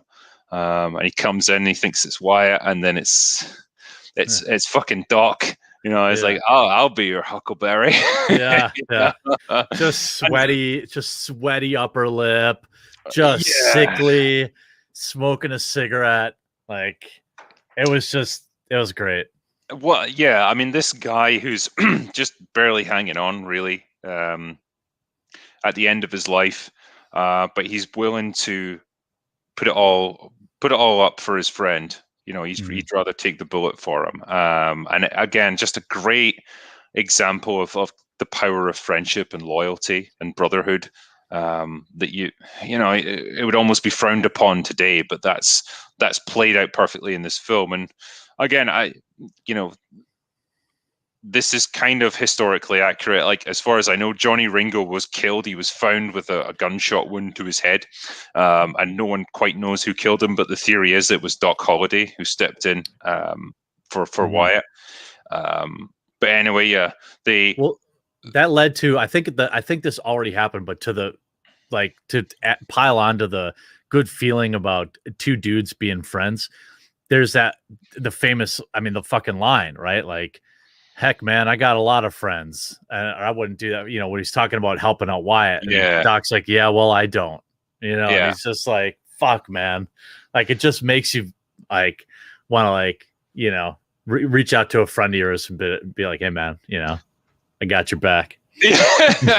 I'm not sure I'd fight Johnny Ringo for you. No, Like, if you ever need help moving or something, don't call me. But I mean, I'm here for you, like, yeah. solidarity. I'll send you encouraging messages on WhatsApp. But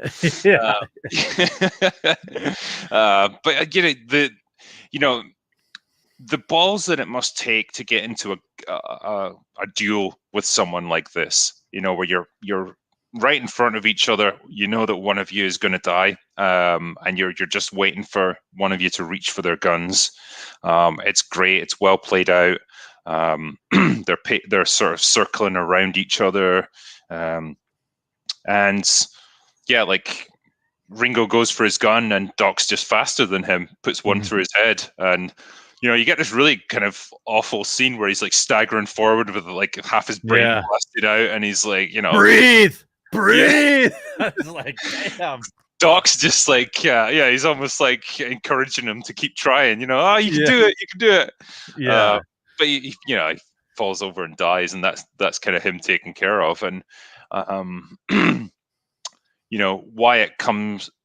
Wyatt shows up, having missed the whole thing. And it's Doc who says to him, I was there for you, and I wasn't going to let you face this by yourself. So they kind of finish it up by taking out the last members of the Cowboys. Which, by the way, the movie could have ended there. Yeah, this is an example of, the fact that Doc made this last stand and triumphed. Like you say, they could have just finished with that. Like, to show them then hunting down the rest of the Cowboys, it's kind of unnecessary. I did like the moment where Wyatt was still playing, going up and showing up and playing cards with Doc every day, and like, they go through that where Doc's basically telling him like, "Hey man, go live your life," like, yeah. But again, that moment was, you get to see kind of the end of their friendship, because Doc clearly dies off camera or whatever. But like, you could have just ended it right there. Like, Doc's super sick. You already know, because the doctor told him. They put that line in the movie. The doctor says like he's got basically days. He's super sick. And so you didn't really need to kill him off. You didn't need to have the whole where he's in the TB ward. You didn't need all that stuff. I think the one thing it did well, though, was because Wyatt gives him a book, and it's his like memoirs almost of like his friendship with Doc Holliday. And it's almost like that thing that they did in Unforgiven, where it's like cementing the legacy of these characters and the legend, and you can see what's going to be built around Doc Holliday, going forward in history. It's going to be like Wyatt's version of their friendship, which would probably be, maybe a little bit exaggerated or a little bit better than it was in reality, but that's the nature of history, I suppose, and legends of people. But I did, I like when, like you say, Doc tells him to leave. He says that you have to move on and live your life now. And he's got a tear in his eye when he does it, because this is him finally breaking and realizing, this is it for me. I'm done. I don't want you to be here when that happens. And so, quite a good way to end it. It might not have been how I would have ended the film, but such as their decisions. And then you get that final scene where Wyatt goes off to, I don't know what city it is, but like that's San Francisco or something maybe. But he meets up with the actress again. And basically, it's like, yeah, my wife is a drug addict. I don't want her anymore. I want to be with you and have fun. And she's just like, okay. Yeah. She's like, my family's rich. Yeah. And you can always see him going, yeah. That I hate. That scene always smacked of like, just like, I don't know. It was totally not required. Like, it was almost like, let's have the super happy, ultra happy ending where like Wyatt gets away. I mean, one brother's wounded or winged, the other one's dead. Let's just give him a bunch of money and whatever. But I guess that is kind of the bygone era of filmmaking. Movies don't really concern themselves with tying up all the loose ends these days like they used to. And certainly Tombstone, although 2 hours and 40 minutes long, did pretty much tie up every loose end, either through death or through their, the narration or the ending. I think there was characters who left. Like you never get to see Sam Elliott again. You don't get to see Wyatt's wife. She just kind of leaves, and then you get told, "Oh, she died of a drug overdose." Yeah. What can you do? Eh? Yeah. Such is life. Yeah. I think it's that combination of trying to stay close to historical events and having a script that was probably meant to be 3 hours long, cut down to about 2 hours. The result is you do get a lot of characters that you don't always give a lot of screen time to, and you maybe don't resolve everything very well. We were talking about earlier, I probably would have ended it after the taking down of Johnny Ringo. I think that would have been, Doc could have said his goodbyes then. And they could have parted ways, and that would have been a great way to end the movie. But they kept it going maybe a little bit too long. Well, they could have even added some narration, there to say, "Oh, Wyatt made his way out to California," and just kind of narrated away the ending a little bit. But yeah, I mean, I think I look back at this film, probably it's tough because I wonder if you would have thought in 1993 that Jason Priestley's character was important. Now we look back at it because the movie is kind of iconic. You wonder. I wonder what I thought the first time I saw this movie. Like, I knew Doc was awesome, but I every time I watch it, I pick up a little something else, which is always fun. No, it's it definitely kind of takes you back to like a more old-fashioned way of telling movies, where there's almost like an innocence to it. That ending that we talked about there, where everything's super happy, and Wyatt's got himself a new wife, and they're going to live happily ever after, and all that stuff. That would never get done now. He would never get away with acting the way he did in this film. He would be vilified for that kind of behavior, like abandoning his wife and murdering people and all that sort of thing. And like, it would be some weird postmodern nightmare. But it's almost refreshing just to see films like that, where they don't feel like they have to do that to characters. They don't have to do that to their audience. They can just tell a satisfying story where the hero gets put through a lot of trials, emerges victorious, and lives happily ever after. Yeah, I mean, that's a good point. I think maybe these movies still exist. There are good storytelling. There's still good storytelling in film, but not at the Hollywood blockbuster level that this was. Tombstone was a big deal when they released it, and now it's like either it's a redo, a rehash, or a movie that's trying to be too, trying to do too much, and instead of just being entertaining and being a good movie. Like, we'll never get. Well, there's a reason that The Expendables, which by all ratings are just not great movies, but people fucking love them because it's just mindless action for 2.5 hours. Like, that market's underserved. It's mindless action, and it's guys with just mad charisma.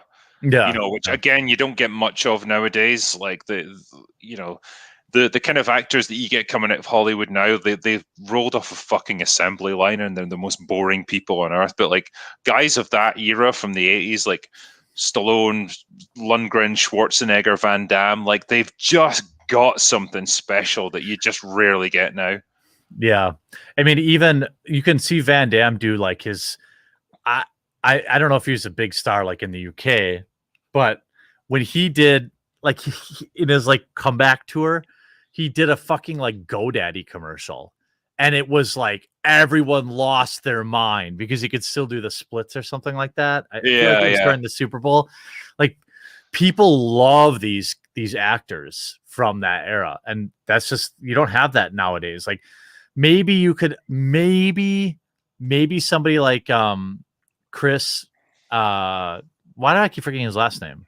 Hemsworth. Not Hemsworth. I'm sorry. Pratt. Who's the Chris Pratt? People really like him, but nothing like it was with Schwarzenegger or like, Seagal. I mean, Seagal was like worshipped, and his movies were just Drek, but you just loved them. Have you seen that video where he's in Russia and there's like an Aikido tournament or something going on, two guys fighting, and he's invited up to like take them on? Oh yeah, because he supposedly got like 20 black belts or something. He's a fraud. Yeah, and it's like the video's title is like Steven Seagal bored out of his mind destroys two guys with no effort. But wasn't it? Didn't they fake it? Oh yeah, 100%. Oh, okay, because okay. He's just like getting them by like the one hand and just and they're like, whoa. Yeah, and they're like putting 100% effort into this, and he's just like, oh yeah, the camera even cuts to like women in the audience just laughing as they're watching it. It's like it's fucking ludicrous. Oh man, I still love him. Although he has some shady things, but there's something about a Seagal movie that just, man, I look back at like Marked for Death. No, is that him? Above the Law was him. No. Marked for Death. The whole point of every Steven Seagal movie is that so you can say Steven Seagal is. So like Steven Seagal is Under Siege. Yeah. Or remember Marked for Death or Hard to Kill or whatever, Remember he was in, was it Air Force One for like a second? And then he dies right away in the beginning. I'm like, what the? He was on. I remember going to the movie theater with my dad because I don't think I was 18 yet. I think it was rated R. It was like Steven Seagal and I don't know, Michael Douglas or something. I don't know who was in it. Kurt Russell was in that as well. Oh, Kurt Russell. Yeah. And like Seagal gets sucked out of the airplane or whatever, like right away. And I'm like, yeah. But maybe Hollywood was executive decision. That's what it is. Yes. Okay. Yeah. They did that. They did that specifically because you'd never think Steven Seagal would die in a film. Yeah. He's so invincible in everything he does. It's like, he just gets sucked out of a fucking plane, killed. I kept waiting for him to come back, and then the movie was over. Yeah. It's a good film, though. I actually like Executive Decision. I'd probably have to go back and rewatch it. I just remember feeling so betrayed because I was, missing in action, and like that every missing in action movie and like every Seagal movie, that was like I had them all on VHS, and I remember feeling so betrayed. I just ignored the rest of the movie. Right. You fucking killed Steven Seagal. Yeah. Oh man, I probably cried. I mean, I really enjoyed Under Siege because it's got good. Steven Seagal and Gary Busey, like they are polar opposites when it comes to acting, man. So seeing them in the same movie was just incredible. Under Siege was probably his biggest success, I'm guessing. I think it was because what happened? He did Under Siege. That was a big success, and then it was like, okay, we're going to give you a bit of free reign to produce your next movie, and then he did On Deadly Ground. Oh yeah, that flopped. That was a huge flop, and that kind of like derailed his career. And then it was pretty much straight to video after that. That's right. I remember that movie was so bad. Yeah, and then he got fat. He's so fat. He got so fat, and then it became completely like if you look at him when what was his character's name? He had like some a typical Italian name like Gino or something like that. They call him in all those movies, and like. Nico was that they call whatever he was there thin. Was a Nico, yeah he was thin and like fit, so like okay but then like near the end he was like a marshmallow and he was like karate chopping people, and I'm like I don't know about that. Well, yeah, because like his first few movies he was genuinely a martial arts guy, so like he was like kind of in shape for doing that, and then from like the mid 90s onwards, like he just starts wearing like bigger and bigger leather jackets. And, and he's wearing like a gi or whatever. Yeah, there's only so much you can hide, man. Yeah, I still love him. I watched his TV show where he's like a reserve police officer. And he's Steven Seagal lawman. He's a pretty crack shot. He's like helping another. There's a scene now. Okay, maybe this is all fake. All right, chat. All right, fine. But I live in the 90s or the 80s for actual. He's helping another cop. Like, that is a reality show. It's not like a Hollywood movie. And he's helping another cop, like, get ready for his pistol training. And Steven Seagal goes out there and shoots the head off a match. And he's like, see, I was like, what? He's a legit marksman. Yeah. Yeah, I mean, he's got a huge gun collection. Like, he is a big gun aficionado, and so yeah, I think he is a pretty good shot. From what I understand as well, he did. I can't believe this is true. He did actually work for the CIA. Like, he wasn't a spy or anything like that, but he was like a security consultant for them, like for their foreign embassies. I can see that. So, I can see that. Yeah. You know, and there's a great story that he broke Sean Connery's wrist. Of really? All things. Yeah. Well, Sean Connery was training to do. What the fuck was it called? He came back for one Bond movie in the 1980s. It was Never Say Never Again.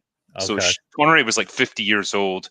There was some weird legal loophole that allowed him to do like this offshoot of the Bond movies. So he came back and he was training to do the fight scenes, and he had a trainer who was teaching him karate moves and all that sort of thing. And Sean Connery, being Sean Connery, pissed him off in some way, like he insulted him or something, and the guy just grabbed his fucking wrist and twisted it and snapped it. And it was fucking Steven Seagal who did it. He broke Sean Connery's wrist. I think there's another story about Seagal. Maybe chat will remember. I think somebody knocked him out later in his career. It was like caught on. I feel like it was Seagal, maybe not, but my all-time favorite actor martial arts training is Bruce Lee training Chuck Norris. Like, people think Chuck is not really. I don't know if he's how many belts he has or whatever, but Chuck is legit too. Now, he didn't really do a lot of kicking late in his movies. He did more, except on Texas Ranger. He did a lot of kicks, but he was more of a gun guy. I liked him. No, yeah, I think Norris, again, like he was pretty well versed in karate. Like, I don't know how many belts he had or whatever, but like he was a legit fighter. So yeah, like it obviously served him well in his movie career. Another guy, like, obviously he's retired now, but great back in his day, very entertaining to watch. I think he kind of embraced the meme as well at a certain point and just became an over-the-top version of himself. It was great when you saw him in the Expendables, actually. I think it was Expendables 2, maybe, when he rocks up and he just kills like an entire platoon of enemy soldiers. Oh, Chuck, you mean? Yeah. He wasn't in the first one. Yeah, he was. No. Yeah, he did embrace all the Chuck Norris memes, and like he's great. He's just one of those guys too that please don't have anything come out about you. Like, there's like one of those guys that you're like, please stay pure, Chuck. Like, I know he's he's Hollywood doesn't like him anymore because he's conservative or whatever, but he's one of those guys that actually, that's not true. There's some shit I think about him. I won't go into it. We'll stay on topic, but yeah, Tombstone did it. I don't think Tombstone won any awards. No, like Val Kilmer was screwed out of a Best Supporting Actor awards. I don't think it had anything else. I'm going to see, actually, because I've got it up just on IMDb to see if there's anything that came out of it. Who won that year? Nah. So I'm aware that my face has suddenly gone pure white. This is what happens when you live in Scotland in January. They gave it to Gene Hackman that year. For what? Oh, what would that have been? Gene Hackman. What fucking movie? What would that have been from Unforgiven? Because he was in that. Yes, it was.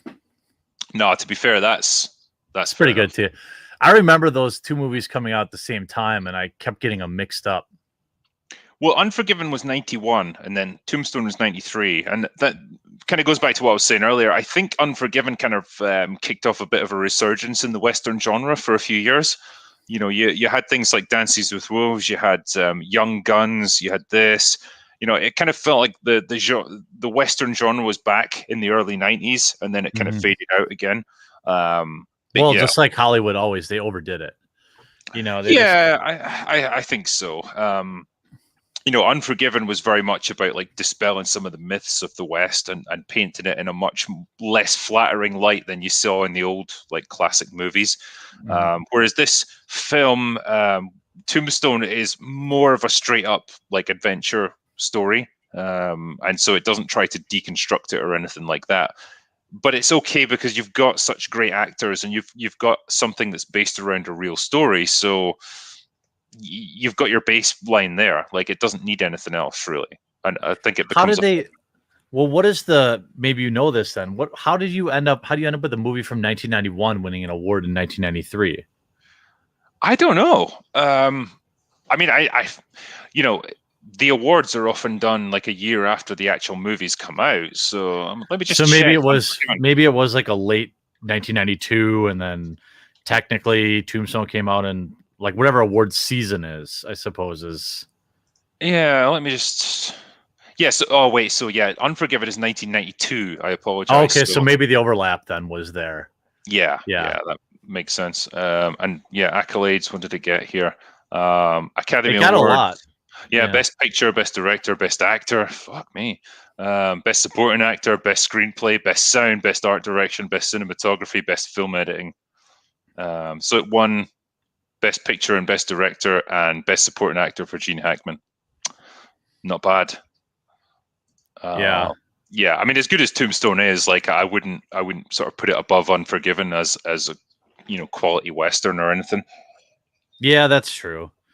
Like, it's how people are with their favorites. They always view them like through rose-colored glasses and think like, they're better than they were, at the time, especially as time passes. You build up the legend in your own mind. I think, Tombstone still holds up, but I don't know if I would even. There was a time when I would say like, oh, it was the best movie I've ever seen. I don't think that that's true for me anymore, but it's still a classic. Yeah, I mean, it doesn't always have to be, and that's why, like, I hate when people ask me what's your favorite movie ever, because it changes over time, Yeah, and it's hard to pin it down to one because there's so many that you've seen that have made a real impression on you, that have moved you deeply, in whatever way it might be, and so to pick one that's like the best of everything is really difficult.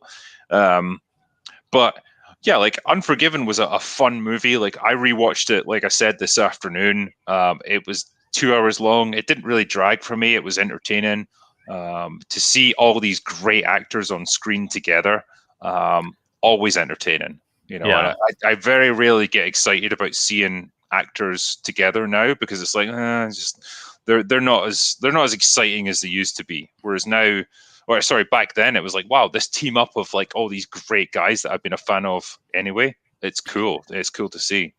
Yeah, especially when now you've seen their entire career, their body of work, you become nostalgic for particular roles that they had. Like I would never say that a guy like Keanu Reeves is a great actor, but I like him as a man. And there's certain movies that, he's made throughout the years that kind of always grow in legend for me. Like the first Matrix movie or whatever will always, I know everyone likes Bill and Ted. Sorry, I don't like it. But the Matrix movie over time, and like in another 10 years, I'll say it was John Wick, or 5 years. It just, time changes people.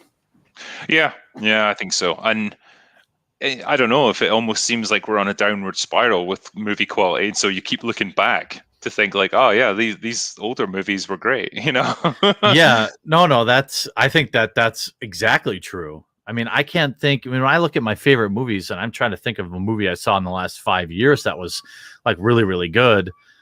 I mean, it's difficult. It's I've seen movies that are good, but I can't name many movies that were like awesome. Like I could in the 2000s. I remember back then I was like, man, Matrix, Blade, all these like legendary action films kept coming out.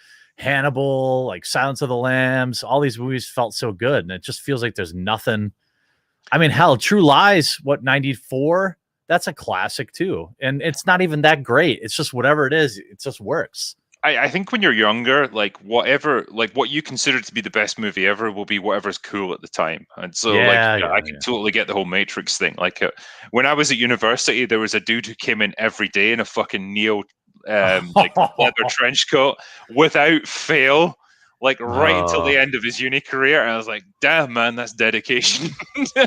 I don't know about going that far, but I remember seeing a few trench coats. But then in America, we had the stupid Columbine thing, which ruined long trench coats. Damn it all! Stupid school shooting. God damn it!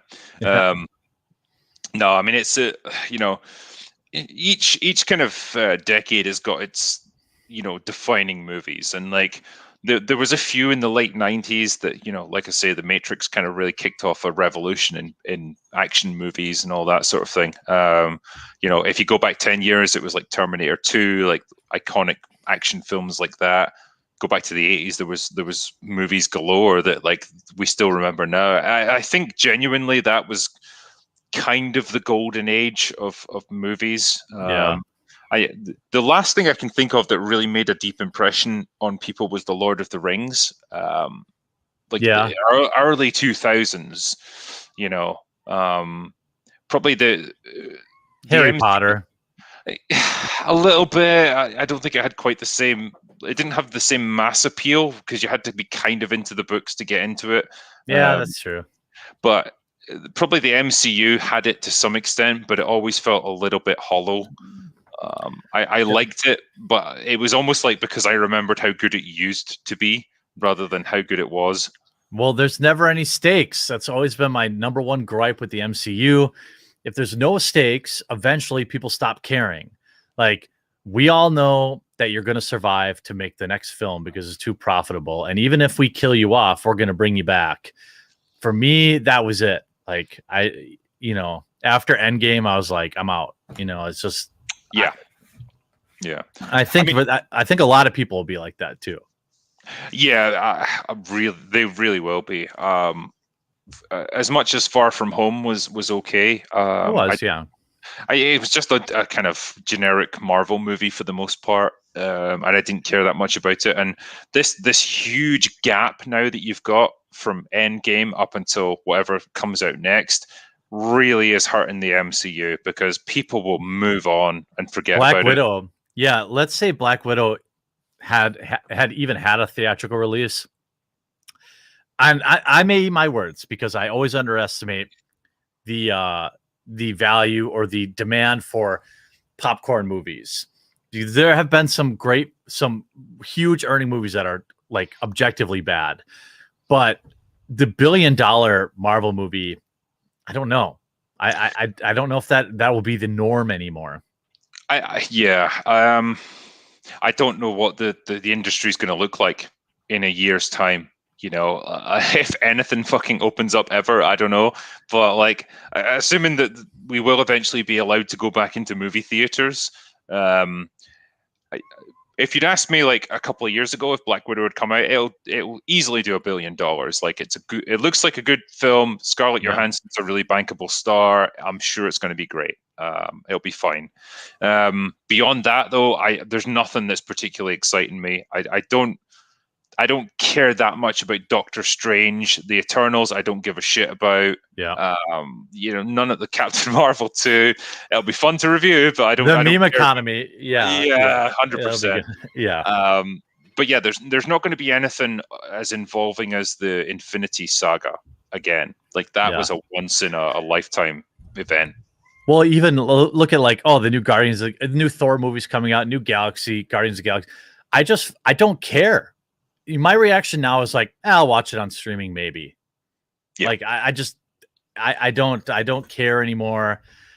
They betrayed me when they. So I wonder what that was there for a second. I just saw the tail. Yeah. She's walking on my keyboard. Once you kill everybody and you like made it like this is the final real, everything's sad now. Oh, just kidding. We went back in time and now everyone's back. I was like, I'm done. I'm fucking done. Yeah. I'm not a big fan of time travel to resolve stuff like that. No, it's lazy.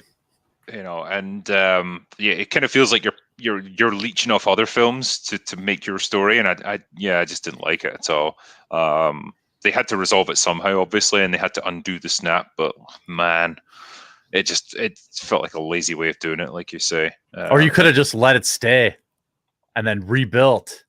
That would have been interesting, maybe at least. Yeah, but they would never have the balls to kill off so many profitable characters. Although, obviously, how many are even left? I mean, I know that's it. Like Iron Man's gone, Captain America's gone, like Thor's still around. Okay, fine. Black Panther's gone. Yes, literally, tragically, yeah. Yeah. What have we got? We've got Spider-Man. Okay, like he's probably quite bankable for a while. Yeah, he's timeless. Like they can always go back to that well.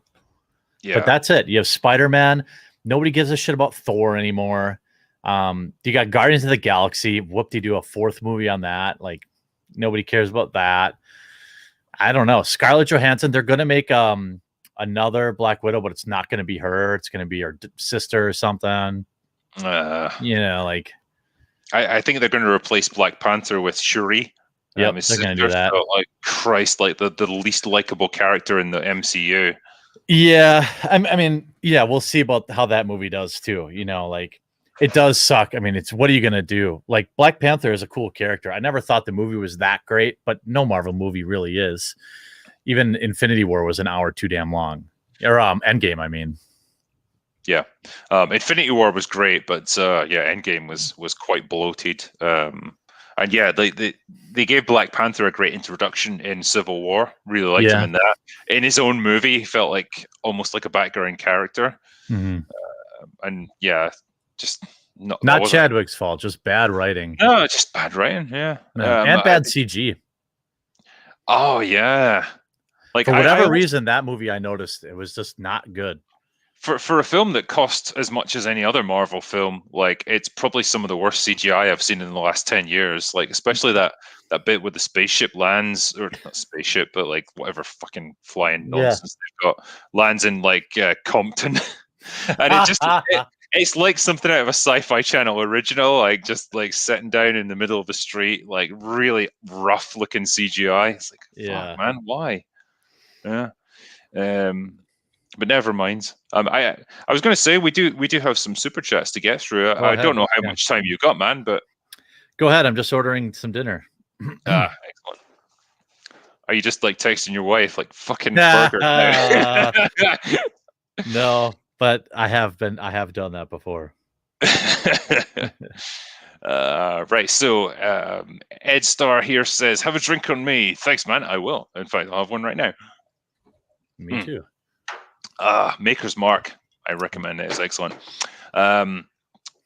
Scottish Nerd says, "Hi, drinker. Read Ice Station by Matthew Riley. Is that Ice Station Zebra? Like they made a movie about that fucking like 40, 50 years ago. If that's the case, like I really loved the film. I've never read the book, but if it's anything like the movie, it'll be awesome." Rick O'Neill, give me a $5 super chat. So thanks, man. 10th Nail says, "Brother, I think 1995's Heat should be a film to critique, mate. Cheers." Yeah, Heat is fantastic. I don't know if you've seen it, mate. Yeah, it's good. Yeah. Yeah. Another Val Kilmer film as well. So awesome. And you got Pacino and De Niro. And on their peak of their careers too. Yeah, before they became parodies of themselves. So yeah. Until they started. Exactly. They started playing themselves in movies. De Niro now is just sad. Like when I see him, I'm like, man, you used to be one of the greatest actors on the planet, and now you just look like you're taking the piss out of yourself. Well, when he does his oh my god, when he was in like all the Ben Stiller movies. Meet the Fockers. Yeah. Wait, that's him, right? Yeah, that's him. It is. Yeah. Yeah, it's just sad. Like, The Lizard Machine says, thanks for the amazing content. Halfway through Redemption and loving it. Lord of the Rings video, maybe. Love or hate is fine. Yeah. So, yeah, I'm glad you're enjoying Redemption. With Lord of the Rings, what I'm planning to do is live stream all 3 movies of the Lord of the Rings, and then I'm going to do scripted reviews of the Hobbit movies. Because, damn, I fucking hate the Hobbit. They're really bad, and it felt so bad as a fan. Like I was like, you're like when they made it a 2-parter too. I was like, you fuckers! Like it's a 3-parter. A 3-parter. Yeah. Like I even forgot those whole. I don't think I even watched the last one because like you're stealing my life, and just I'll pay you $30. Can I just see one movie? Like, don't split it up, please. Yeah, it like because the Hobbit is not a big book. It's like 300 pages at most. Yeah, and so to take that and make it into a movie, or sort of 3 movies, that is stretching it to the max. And yeah, the way it was shot as well, I hate it. It's like a cartoon. So yeah, that's what I'm planning to do. I'm going to get together a handpicked team of men, and we are going to go through the Lord of the Rings movies, and then I'm going to destroy the Hobbit films. Rory C says, do you shed a tear during Braveheart? As an Irishman, Stephen is the best character in that movie. Yeah. Yeah, it's like when he's talking about how Ireland belongs to him, and he's like, yeah, it's mine. Yeah.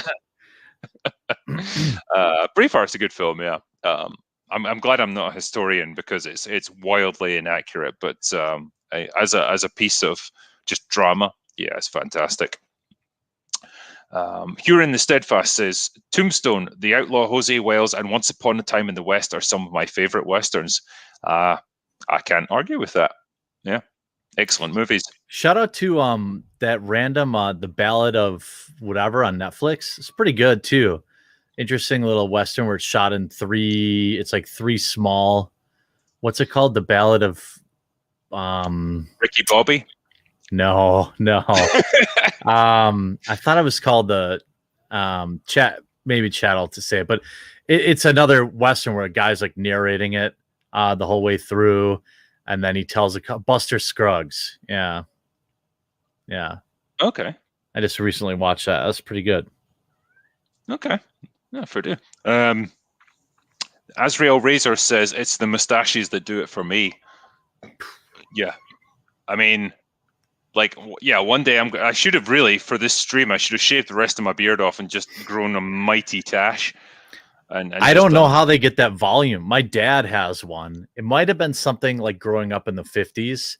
My dad, like, mine is all like wispy and thin. My dad's a legit like cookie duster. He's got like real volume. All of their mustaches, homegrown and legendary. Yeah. They really are. I mean, like Sam Elliott, I think he just basically stayed like that for the rest of his life. Like, yeah. He just kept it. But yeah, like for me, like I've got dark hair, so like my beard comes in pretty heavy. So I think I could do it, but damn, like I'd get some strange looks just walking down the street with an 1840s mustache. Ricky Johnson here says, have you ever considered getting Count Dankula on? I should. I'll put him on my lists. I'd like to think he would come on. Like we follow each other on Twitter, so we need to have a chat. Like I think he only lives like 10-15 minutes drive away from me, so he's not exactly far. Should be easy enough to do. We're probably drunk in some of the same pubs. Oscar Meyer says, appreciate the way swing rather than simp. Okay. Honey Badger says, Drinker, are you a fan of MK 1995?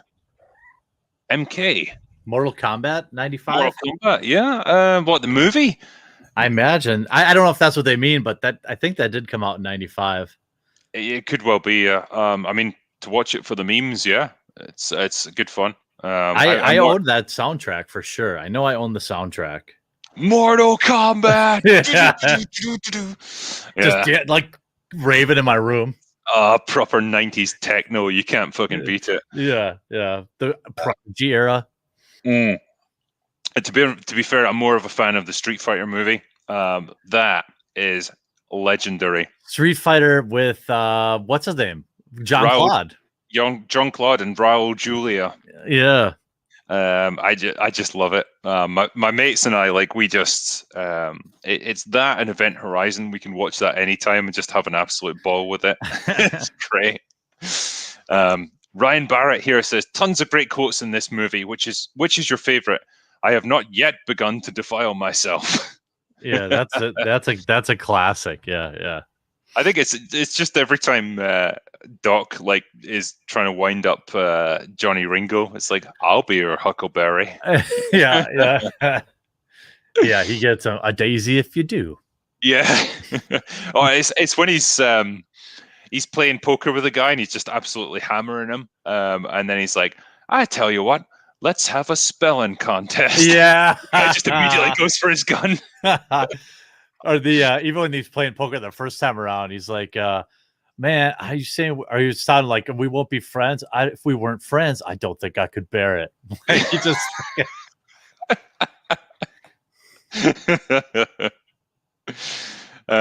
Stephen Otten here says, hail Drinker and the Quartering and everyone in the chat. Well, hail to you, Stephen Otten. Thanks for joining us, man. Just give me a second while I refresh this.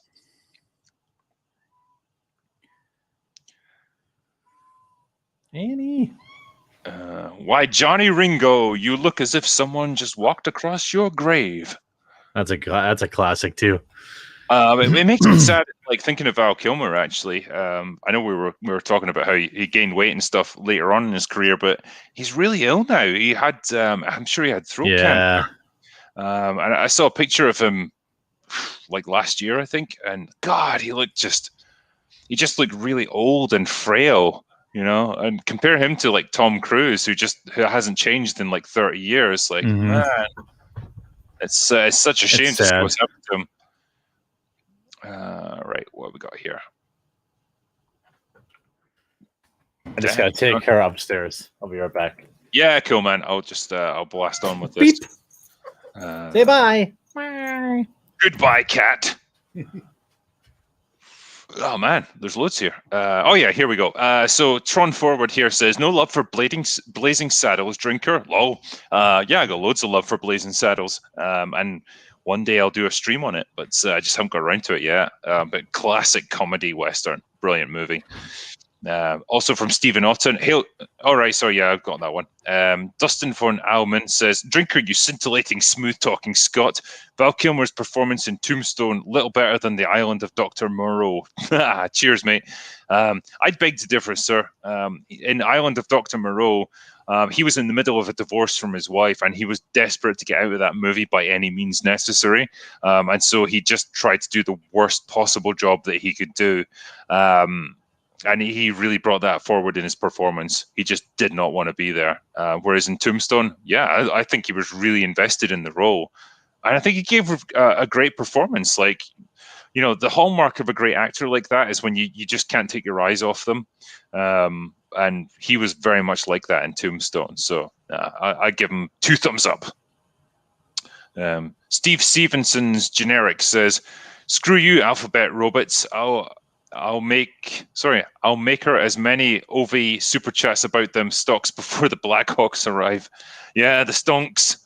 I hope everyone's got their Dogecoins. But yeah, I think that's been hilarious. Drive-by commenter says, I wonder if there'll be a future stream on the film Heat. Yes, there will. I'll find the right people and we will talk about Heat because it's an excellent movie. Chuckenhausen says, at the OK Corral, you get one hash brown legend to join you. Between Wyatt Earp, Private Hudson, and Hawk, why would you pick Hawk to headbutt the enemy? Yeah, as long as he shows his Hawk tattoo and you actually hear the Hawk noise, that would be fantastic. Yeah, I would definitely rather have Wyatt Earp or Hudson with me in a fight because Hudson's going to have a pulse rifle. But Hawk would be okay if it was hand-to-hand. Brian Omar says, The Good, the Bad, and the Ugly is one of my favorites. Yeah. Can't argue with that one. Classic spaghetti western. Greenridge Security says, cheers, Drinker. Cheers to you. Douglas A. Burton says, I can't help but think Ashford on The Expanse is the sci-fi version of Virgil from Tombstone. I actually thought they were the same guy for a little while. Jeremy, I don't know if you've watched The Expanse at all. I don't think so. Okay. I don't think I've seen it. Well, there's a character called Ashford in it who's got like a big handlebar mustache and grey hair, and I was like, "Damn, is that Sam Elliott from Tombstone?" But it's not. It's a different guy. But I really like Ashford as a character. He's great. He's got some great lines, and it just I love the way he's one side of his face is totally burned and fucked up, like he's been exposed to radiation or something. Like, I just don't give a shit. Love it. I like it.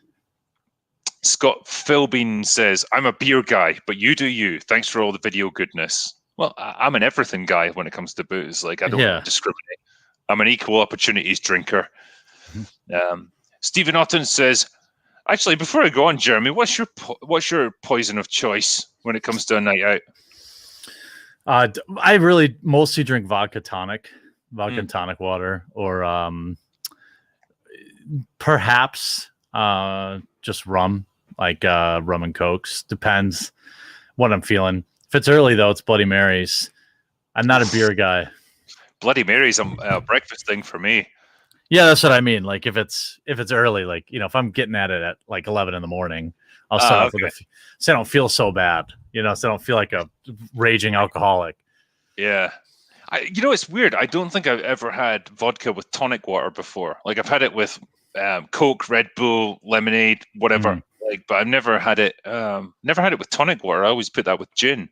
Yeah, and they actually have these things too, which I really started to like. These like flavored tonics, and like if you want a little flavor, it depends. If I'm at a bar with like good vodka, just regular tonic is fine. But if I'm drinking something cheaper, then a little flavor's not terrible either.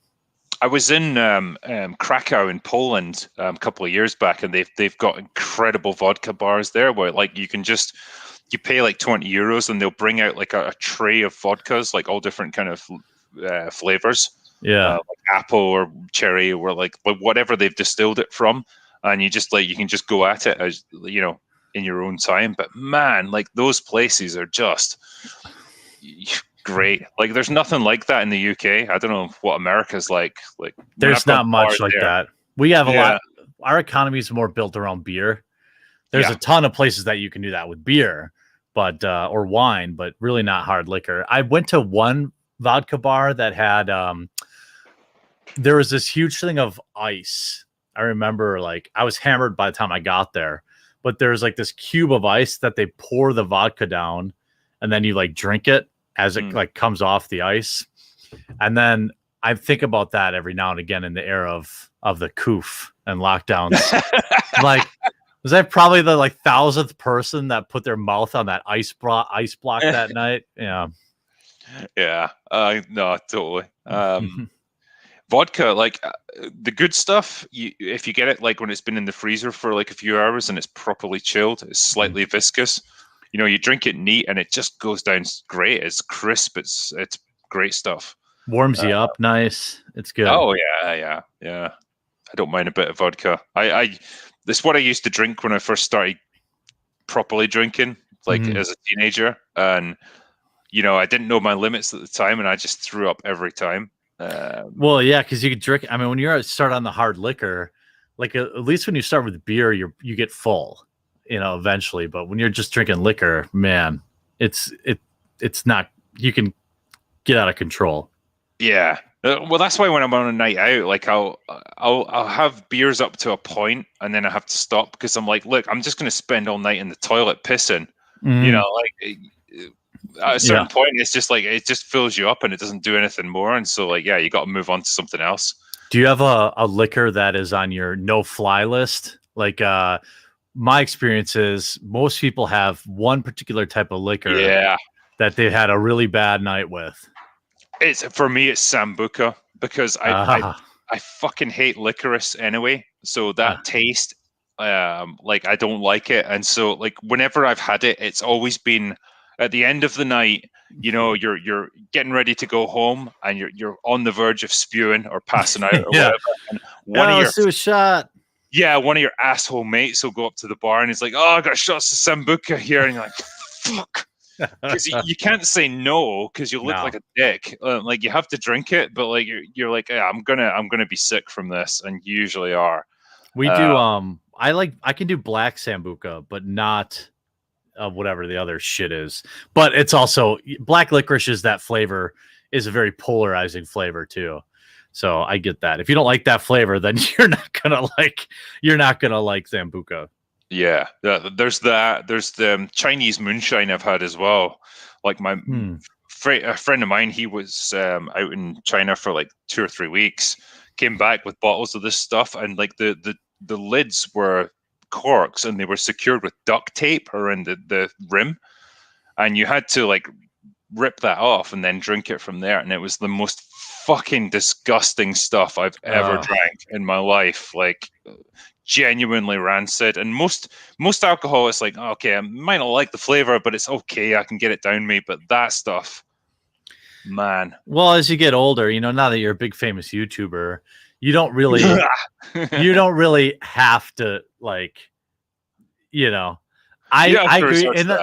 In the bar, you don't turn down shots. Like, I've never turned down a shot in a bar, even when like a few of my friends, they know, they're like, "Oh, get them fucking spiced rum," and then they'll give me that shit, and they know I don't like it, and I still take it every time. Can't turn it down.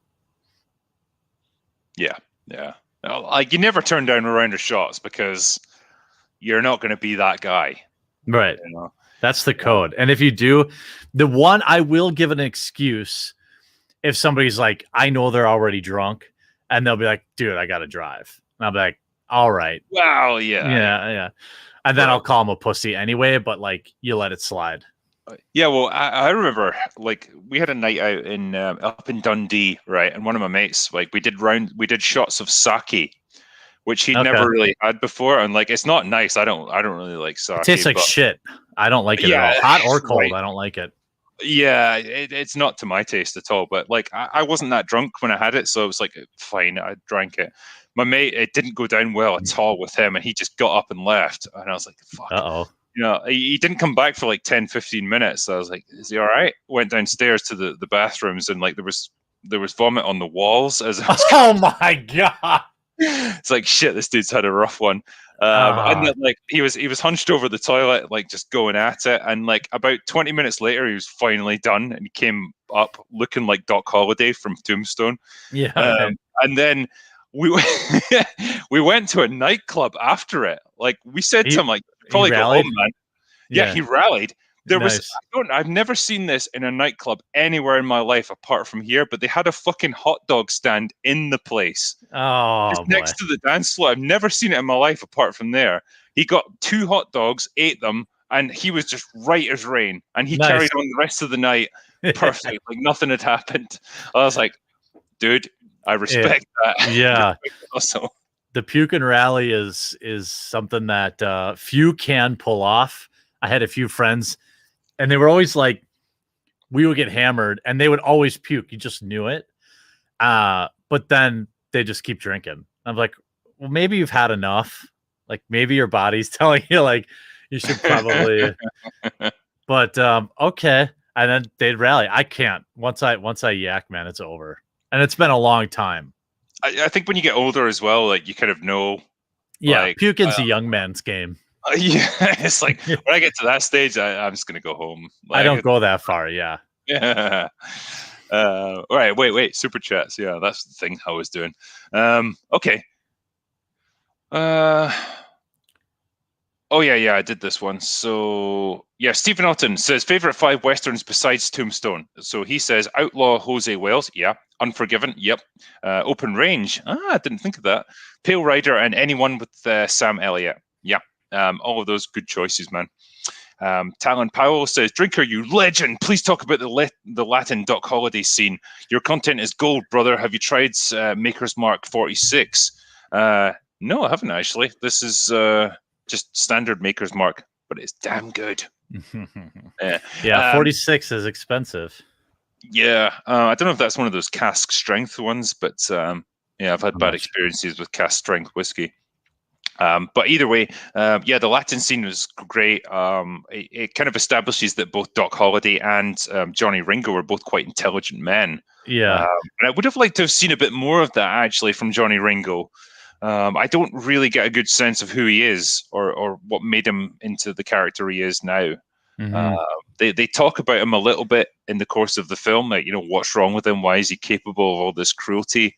But it's just their kind of suppositions. They don't really know much about the guy, and it's like, oh, okay, it might have been good to get a little bit of background on Johnny and understand why he is the way he is. I agree. Yep. What he said. Yeah. So Robert Adams says, please ask Jeremy if he will do a VTuber stream. I mean, sure. I don't have an avatar or anything, so I don't know. I started look. Yes, I'd be happy to. It's just as soon as someone gives me a 3D model. Okay. Say no more. Six Turning, Four Burning says, Silverado was a good Western. Also, have you read any of the Tom Clancy books or others like Larry Bond, Dale Brown? Yeah, I've read quite a few of Tom Clancy's one. I like Debt of Honor. I like Red Storm Rising. I like The Bear versus the Dragon. Yeah. Tom Clancy's, in terms of the research and stuff that he does, like, you can't fault the guy. He absolutely knows his stuff when it comes to all this espionage, military technology, brilliant stuff. He sometimes could use a bit more work on the characters, but like I think when you've got your priorities, that's what you do. So yeah, I like his books either way.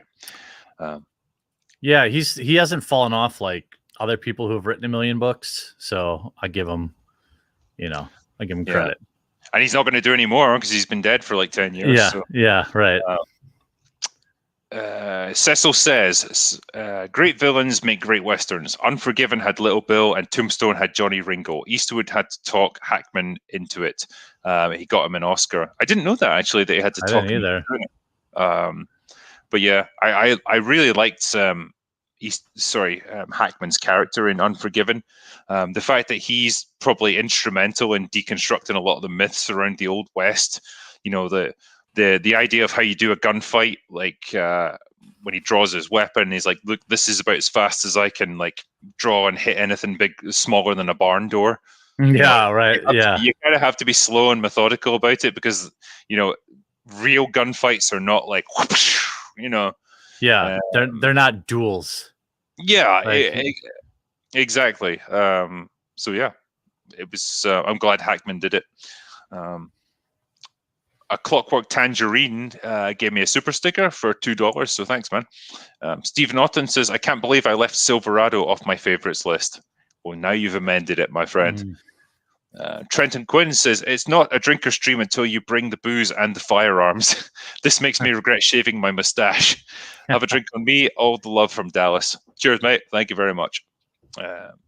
1-2 gave me $5 from Canada, so thanks, man. Oki Native says Sam Elliott in Roadhouse is a legend. Absolutely. Have you seen Roadhouse, Jeremy? Oh yeah. What's funny is I only saw it for the very first time ever this summer. Really? Look, there are a lot of movies that I haven't seen, but like I was sick and fucking tired of people like, what? And like, it's tough going back and watching a movie with that much legend and lore around it. It's the same for me when like someone's like, I haven't seen Ghostbusters. And I'm like, are you fucking crazy? And then they watch it and they're like, eh. So, but I will say, loved every minute of it. The throat rips were pretty hilarious. Everything about it was pretty cool. And it was cool to watch and see all the memes, like, a lot of the lines that spawned memes, where they came from, their origin story, be nice until you're not nice and stuff like that. That was always fun. There's the scene that always stuck with me is like the owner of the bar. There's like graffiti all around like the restrooms and stuff, and one of them is like, for a great fuck call, whatever number, and he changes it from fuck to Buick. It's like, why? Just rub it out, man. Oh man. I'll have That's to picture funnier someone, though. I That's just love to funnier. yeah, I'll have to picture someone calling that number and being Yeah. like, "Oh, I hear you're selling a Buick." Yeah. Right. uh, one, two. Sorry. Send Lawyers, Guns, and Money says, "Hail, Kurt Russell is an absolute boss." Yeah, agreed. He is. Great cast, great Western, best film take on the OK mythos. And I've seen all back to Henry Fonda. Yeah, I mean, I've never seen every movie around the gunfight of the OK Corral, but from what I understand, the real one was over in less than 30 seconds. Mhm. It was really quick. It was just a quick exchange of gunfire, and a bunch of people died pretty quickly. So, yeah, take it for what it is. But like, I think this movie simulates it pretty well. Kevin S says Beihn was typecast as a soldier / SEAL. Otherwise, he was decent. Yeah, it kind of was. You usually saw Michael Beihn as soldier type roles, didn't you? Yeah. And he was good at it. That's the thing. Brandon McCleany says, "Here you go. Have some of my hard-earned $600 stimulus check. Drink it well. Can you please say it? Welcome to the Rock. Anyways, howdy from Houston. I'd have to say it like Sean Connery. Welcome to the Rock. This is an act of lunacy, General." Man, I don't care what anyone says. That movie's great. I don't know if it holds up. I haven't gone back to re-see it, but it's fun. Man, It's Nick Cage has this unique ability to be in some of the worst movies ever, and also some of the best. Like his not to get you off, I'll let you keep reading these, but shout out to the color of what's the Lovecraft one he just did. I thought it was fucking awesome. The Color of Space, I think. Yes, that's it. I loved it, and maybe I'm just a Cage like fan, but I thought it was great. But then he's also done like Matchstick Men and other just terrible films. I mean, the problem is like he is he is quite a talented actor when he's invested in a role, but he's got that tax debt that he has to pay off, and he's broke. He's done like 100 freaking movies and he's broke. Yeah, it's because he buys like fucking castles in Austria, for like 20 million euros and then sells them for 2 million. And like it's just you can't keep doing shit like that and expect to continue. So yeah, he's kind of fucked, and he has to take these awful movies. I loved him in Mandy. I thought that was a great film. Like, I mean, he was in the oh my god, what was the motorcycle flaming skull one? Oh, Ryder, Ghost Rider. Ghost Rider, yeah. Ghost Rider, yeah. Like, come on, dude. Some of the worst garbage you've ever seen, but like, yeah, that's Nick Cage. He's kind of embraced the meme about himself, and like he's become it. He's become one meme. So like, on you go, mate. Well done. OK Native here says Kurt Russell in Soldier is underrated, even though he barely speaks. Yeah, it's a good film, actually. I quite like it. I'm going to be doing that one day with Danquish. He was wanting to cover Soldier. So the weird little fact about Soldier is the only reason Event Horizon was ever made was because Soldier took so fucking long to get off the ground. They wanted Kurt Russell to put on a lot of muscle for the role. And he said, okay, well, I'll do it, but I'm not going to take steroids or anything. So I'm going to do it naturally. And it's going to take a year and a half. Yeah, right. Personal trainer. So the director was like, well, I'm not going to sit around for fucking 18 months while Kurt Russell works out. What else can I do in the meantime? It's like, I'll do Event Horizon. Okay. Yeah. And it was a good film as a result. Legion Steve says, really enjoyed your Unforgiven video. Great movie. Have you seen Bone Tomahawk? No, as I was saying, I've just seen clips from it. I really enjoyed it. Loved the mix of characters in the rescue party. Yeah, I'll need to see it properly. Gun Solo gave me €5. Thank you. Wormy Spoons says, have you seen Raised by Wolves? Very good review. No, I haven't seen it yet. I've heard good things about it though. Have you seen it at all? No, I don't think so. Or heard about it at all? Oh wait, is it? Let me look it up. I don't think I did. So it's got. I think it's robots that like find like a human child and bring it up. Oh, okay. Yeah, no, I have not seen it. Okay. It's a TV show, I think, right? It is. I think it's on Netflix. Yeah, fuck that then. Sorry. Stephen Otten says, I've been away from Twitter for weeks. Well, you probably are happier for that. I feel much better now. Yeah. I don't blame you. It's an absolute dumpster fire of a place. I pretty much only go on to make people aware of things that I'm doing coming up. Like I don't really engage with arguments or anything like that because it's just an absolute drain on your soul. Jay Dobson says, love your channel. Your breakdowns are great and I laugh my arse off every time. Thanks, man. I'm glad you're enjoying it. Boar Legion says, Tombstone was one of my granny's favorite movies and still a favorite of mine. I have been to Tombstone in Arizona, neat town. I also have been to Glenwood Springs where Holiday died. There's a bar named Doc Holiday there. That's awesome. My cat's named Doc for after Doc. Really? So take that. Yeah. Nice. That's cool, man. Chase Hookil says, hey, Drinker, what do you think a movie based on the GameStop stock and Dogecoin will be called? Fuck, man. Inflation, I think I would call it. Johnny Mnemonic. Yeah, that's good, actually. This stuff is just amazing. I love what's happening to it. Yeah. I love the fact as well that they're absolutely panicking in Wall Street and trying to shut it down. It's like, well, they're doing exactly what you do, but like just regular people are doing it. Right. They don't. Yeah. The regular people have enough buying power to ruin their days. Yeah. God bless the internet. That's what I love about it. Big Daddy MRI says, I would love you to review movies that were great because not only the screenplay and acting, but also because of the score. Dr. Zhivago comes to mind for me. Scores make an outstanding movie better. I mean, yeah, they absolutely do. Many movies have got incredible soundtracks to them. I mean, Christ, it's been a long time since I watched Dr. Zhivago, but yeah, there's a lot of like older movies that I want to review. You know, I know they won't get anywhere near the kind of interest that like modern stuff does, but like there's films from like the 40, 50, 60 years ago that just absolutely nailed it in terms of storytelling and cinematography and acting and everything. It's like, it's good to draw attention to them sometimes. Yeah, that is the rub, isn't it?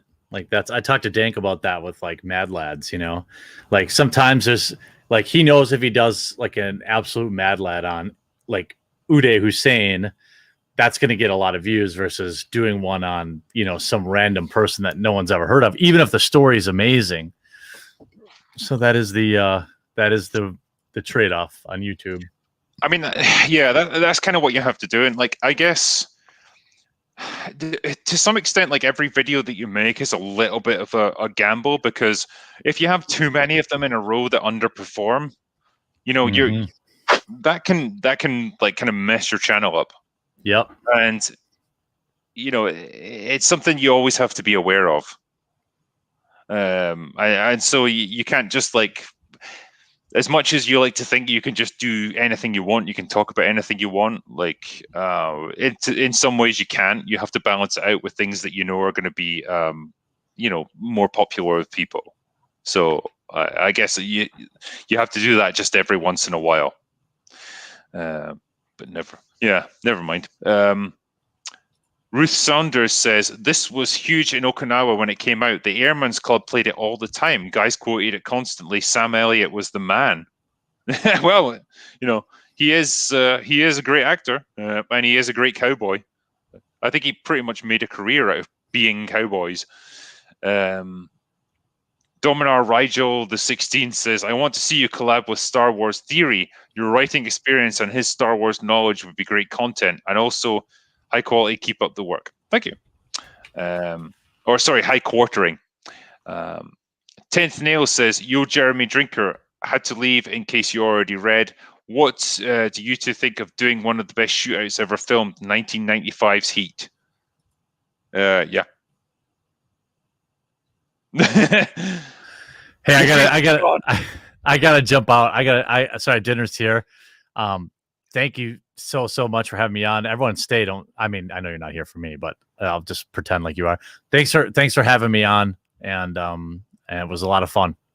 No, thanks, man. I appreciate you coming on the stream, and yeah, enjoy your dinner, mate. Much appreciated.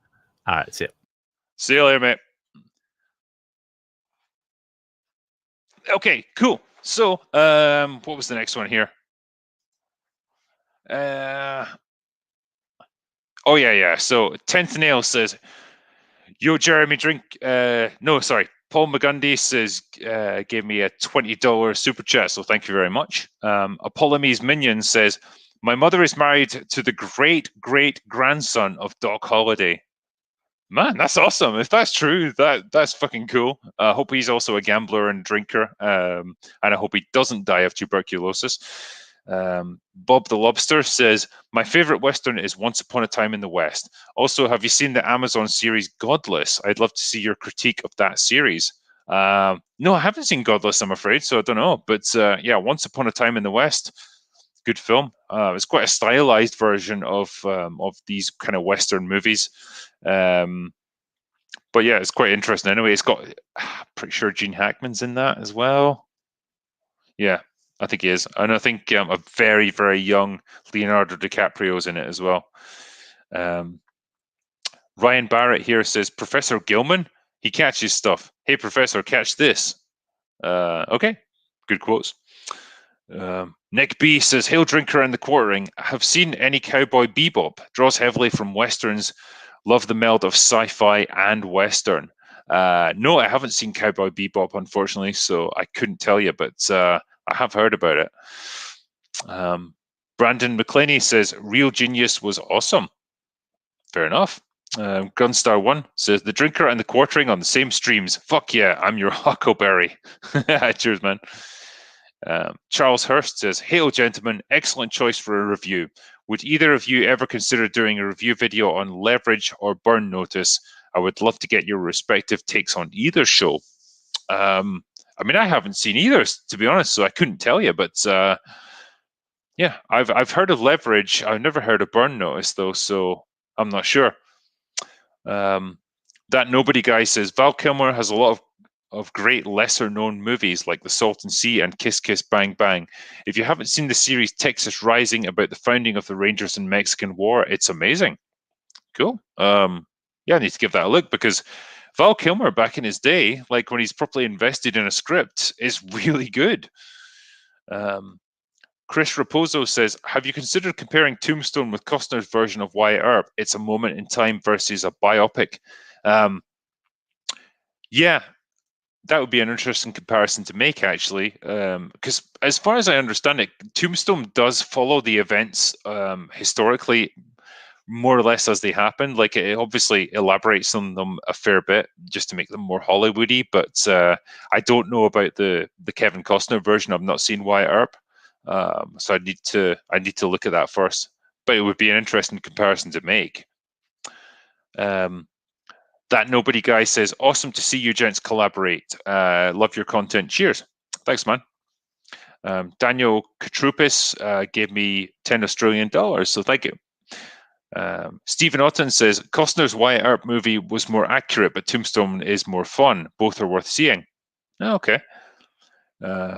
Yeah, so Wyatt Earp is more, it's more down to earth, more accurate, but maybe not as entertaining. So that'll be interesting. Send Lawyers, Guns and Money says, "Drinker, I recommend a book, Bad Masterson and the Man and the legendary Robert K. Dearment. Bat was in the middle of all of it and knew all the players." Okay. Jeff Constantin says, "What led to your desire to become an author, and when did you realize it was the right path for you? P.S. Any interest in doing an EFAP with It's a Gundam?" I mean, in terms of EFAPs, like, I do what Mauler invites me in to do, if you know what I mean. So I don't get to choose the guests, but I could have It's a Gundam on my stream and talk to him that way. In terms of becoming an author, that, I know it sounds weird, but it's kind of like one of those things that I always wanted to do. Like, I really from an early age. Like even when I was in primary school, I remember like when we were asked to write stories, I would write one that was like twice as long as what the rest of the kids were asked to do, just because I really got into it and I enjoyed it, and I enjoyed the process of telling a story with characters that I thought up.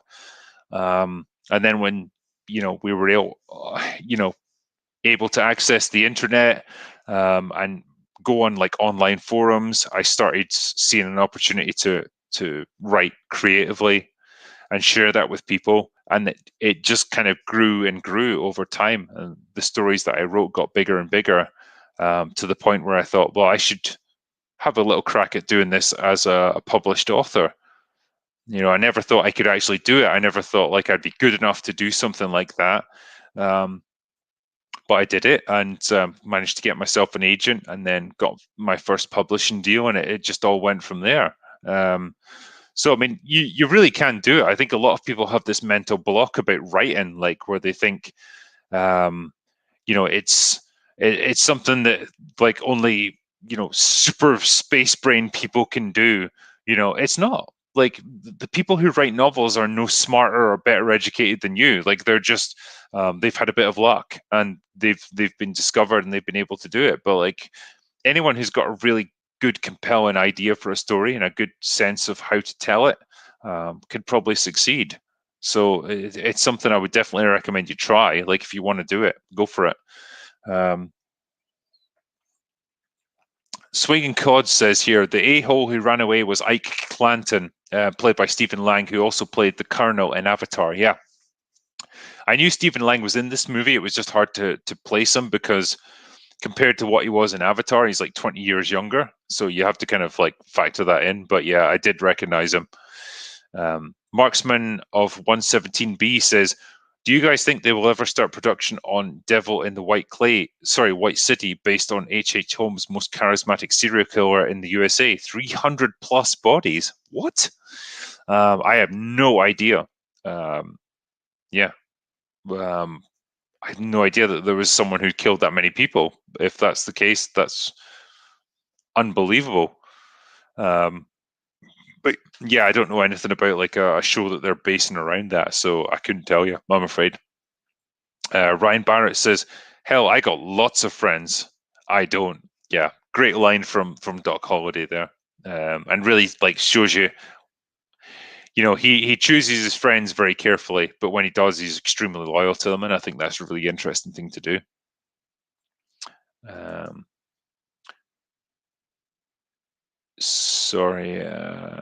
Ryan Barrett here says, Drinker, you ever seen the show Deadwood on HBO? The third season isn't great, but the first two are fantastic. Yeah, I dropped in and out of Deadwood. Sometimes I would watch it. I'd miss quite a bit of it. But yeah, like the production values were good. The actors that they got for it were great. Ian McShane was fantastic in it. It was a good show, and it's just a shame it ended the way it did. 6 Turning 4 Burning says, historically, Wyatt was never hit in a gunfight. That fight at the river, his long coat had holes from shotgun pellets, but none hit him. Yes, that is absolutely true. I remember reading that. The fact that his trench coat was full of bullet holes itself is badass. Like they came that close to hitting him. I think they hit his pommel on his saddle when he was dismounting. But they never actually hit him. So, man, he's a lucky guy. Stretchy Hulk says, happy Friday. Do you ever read the screenplays for movies you like? I find sometimes it's fascinating as a different way to experience a film. No, sometimes I'll read the original screenplay of movies, just to see how they differ. And sometimes it's quite stark, how it goes from like the rough cut screenplay to what they actually filmed and what they put out there. And most of the time, you realize that the director has to have a good sense of what works and what doesn't on screen. And when they get that, they really improve upon it. Stephen Otten says, allow me to recommend Robert B. Parker's novel Gunman's Rhapsody. It's an interesting take on Wyatt Earp's story. Gunman's Rhapsody. I'll keep that in mind. Culture Casino says, Tombstone is such an amazing film. Thanks for doing this. Thank you. It was our pleasure to talk about it. Danny numero 6 says, "Hey drinker, long-time subscriber but first-time donator. Love your work, man. What's your favorite Doc Holliday line in the movie?" It's got to be, "I can be your Huckleberry." It's just great. I do also like when he's making fun of a guy who's lost to him at poker, and he's like, "Yeah, I know. Let's have a spelling contest." What a way to make fun of a man. Putin's Power Squat says, "What do you guys think about 310 to Yuma? Love it. Yeah, excellent movie. Can't fault it, to be honest. It's a rare revival of the Western genre, but does it in an interesting new way. So yeah, good movie." Ryan Barrett says, "I disagree with the quartering about characters being irrelevant. They serve two purposes: world building, immersing the audience, and then being foils."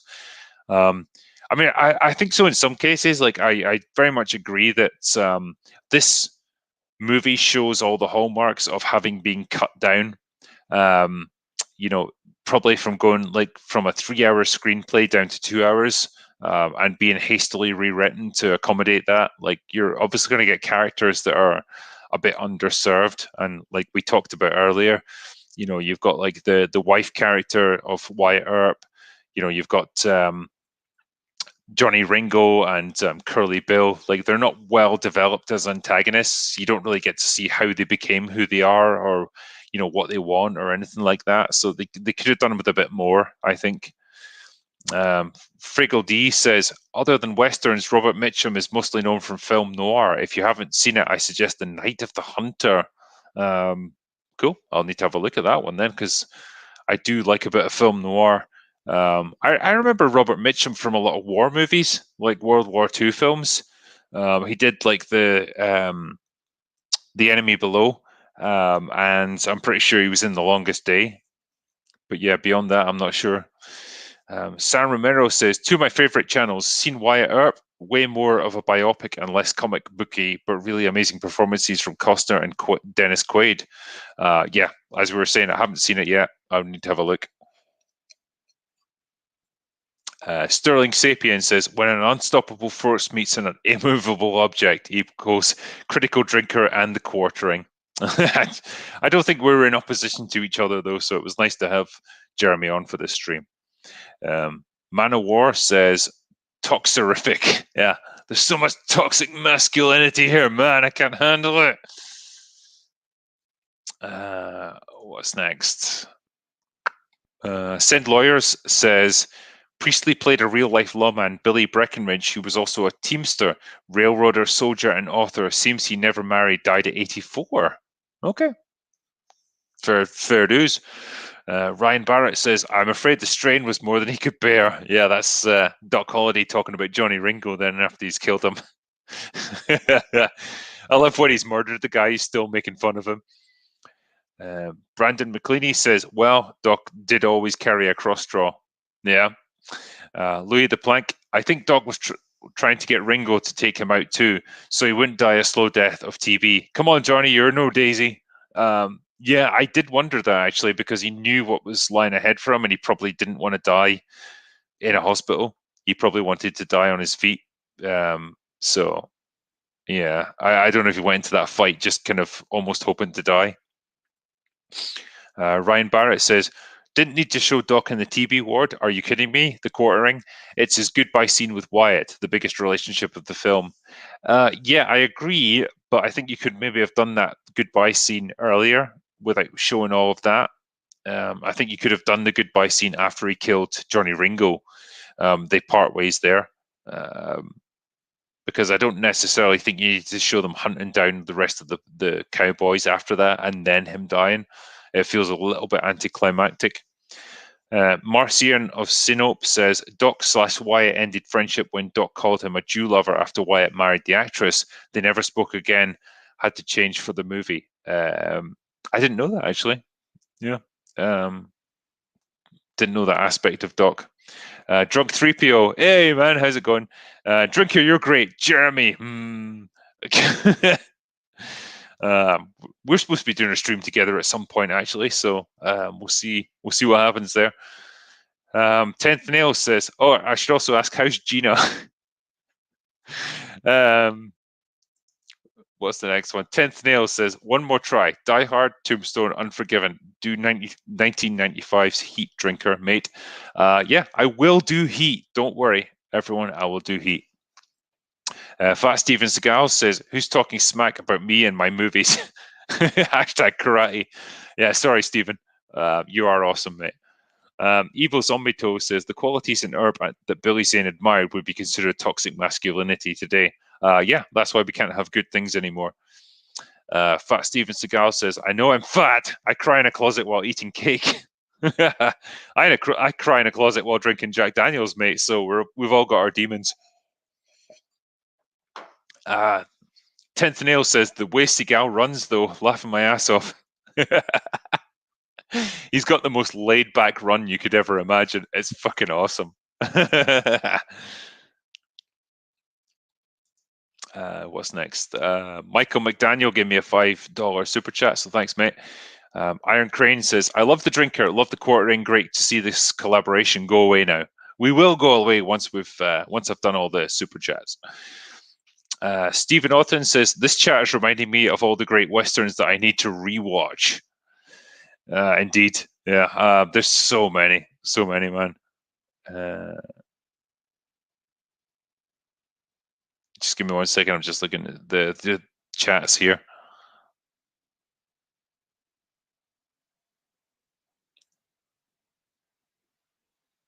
Oh, yeah. Silent Evil 1999 says, I know Drinker is a big Resident Evil fan. I would like to see him cover Silent Hill at some point. Yeah, I would very much love to talk about the games and the movies. So I don't know how I'm going to do it. Either I'll do a live stream or I'm going to do like a proper review of it. We shall see. What's the next one?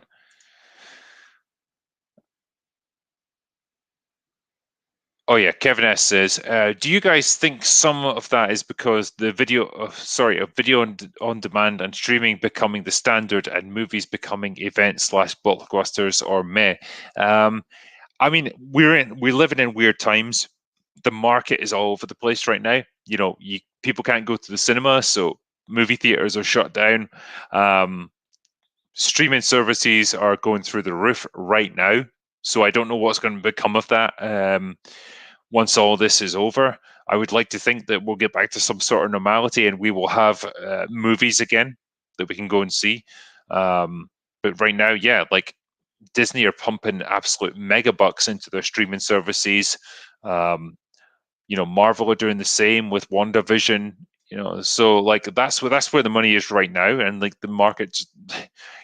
The industry has to react to what the market's demanding, and right now all we can demand is video on demand. So that's what we have to do. David Coots here says Tombstone is one of the best westerns ever made, and the cast is ridiculously stacked. It really is, yeah. That's one of those films where every single character you see is played by an actor and it's great. 10th Nail says better shootout than Heat. I'll wait. Yeah. I don't think I can provide you one. Probably the final battle in Saving Private Ryan is better, I would say, but it's a marginal. Both films are great.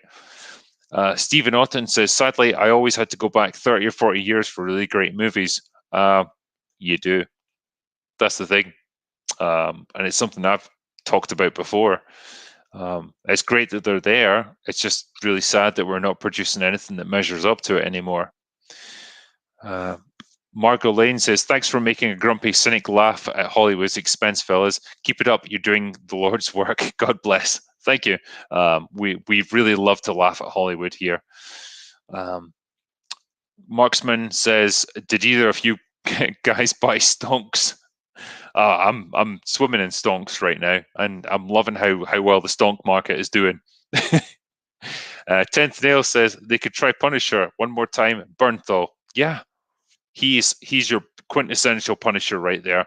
You've got the rage, the angst, the desire for revenge. Like Bernthal is fantastic, and he can roar like nobody's business. So yeah, I'd love to see Punisher get resurrected.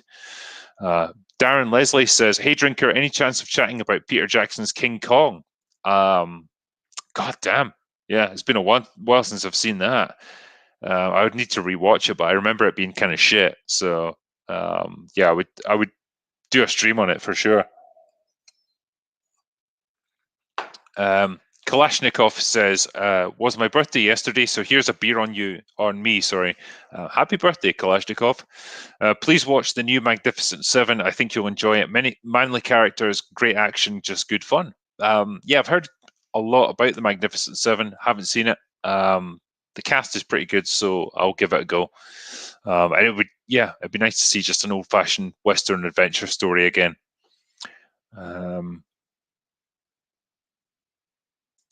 What have I got here? Oh yeah, Orlando Calrissian says, "You didn't mention it in your Drinker Recommends, but you should give the Expanse books a read. I'm reading through it before checking out the show. Top tier stuff." Yeah, so I've been really enjoying the show. It's been great. I actually have done a live stream with the sister of the author of the Expanse books, and she was saying that there's basically two authors to it. There's one guy who does the science aspect of it, and there's another guy who does the story aspect, and between them they produce the Expanse, which is kind of scientifically accurate with all the physics of traveling through the solar system and stuff, but also has good characters and good storylines. So yeah, it works. I've never heard of like two people writing a book before. I can't imagine how that would work, but apparently it does. So fair enough. Temp87 says, "I'm a big Venom fan, and that film from Sony was meh. Kiss to you and the quartering." Thank you. Yeah, I wasn't a huge fan of the Tom Hardy Venom movie. It was just meh. It was all right, I suppose. Didn't really do much for me. Jersey Bob gave me a super sticker for $20. So thanks, mate. Very much appreciated. Marksman says, "Burton and Swinburne book series used time travel, but instead of fixing anything, it changes the story into following the younger version of the main." Okay. Scottish Nerd says, "Not like Ice Station Zebra. Ice Station is an action movie in book form." Ah, okay. Ice Station, Area 7, Scarecrow, and then Scarecrow and the Army of Thieves. Okay, so it's a different thing.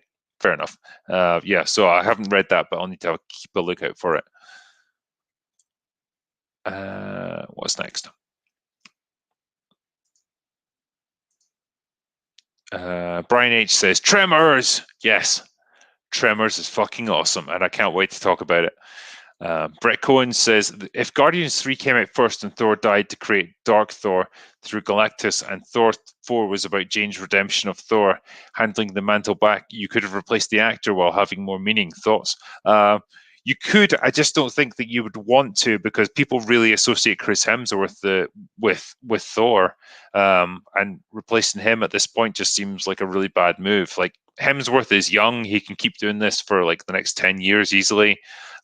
He doesn't have a huge amount of other things going on, so I think it makes sense for him to keep doing it. I just hope they don't cheapen the character. Like, they've already done that with Fat Thor in Endgame, so I'm a bit worried about where they're going to go with Love and Thunder.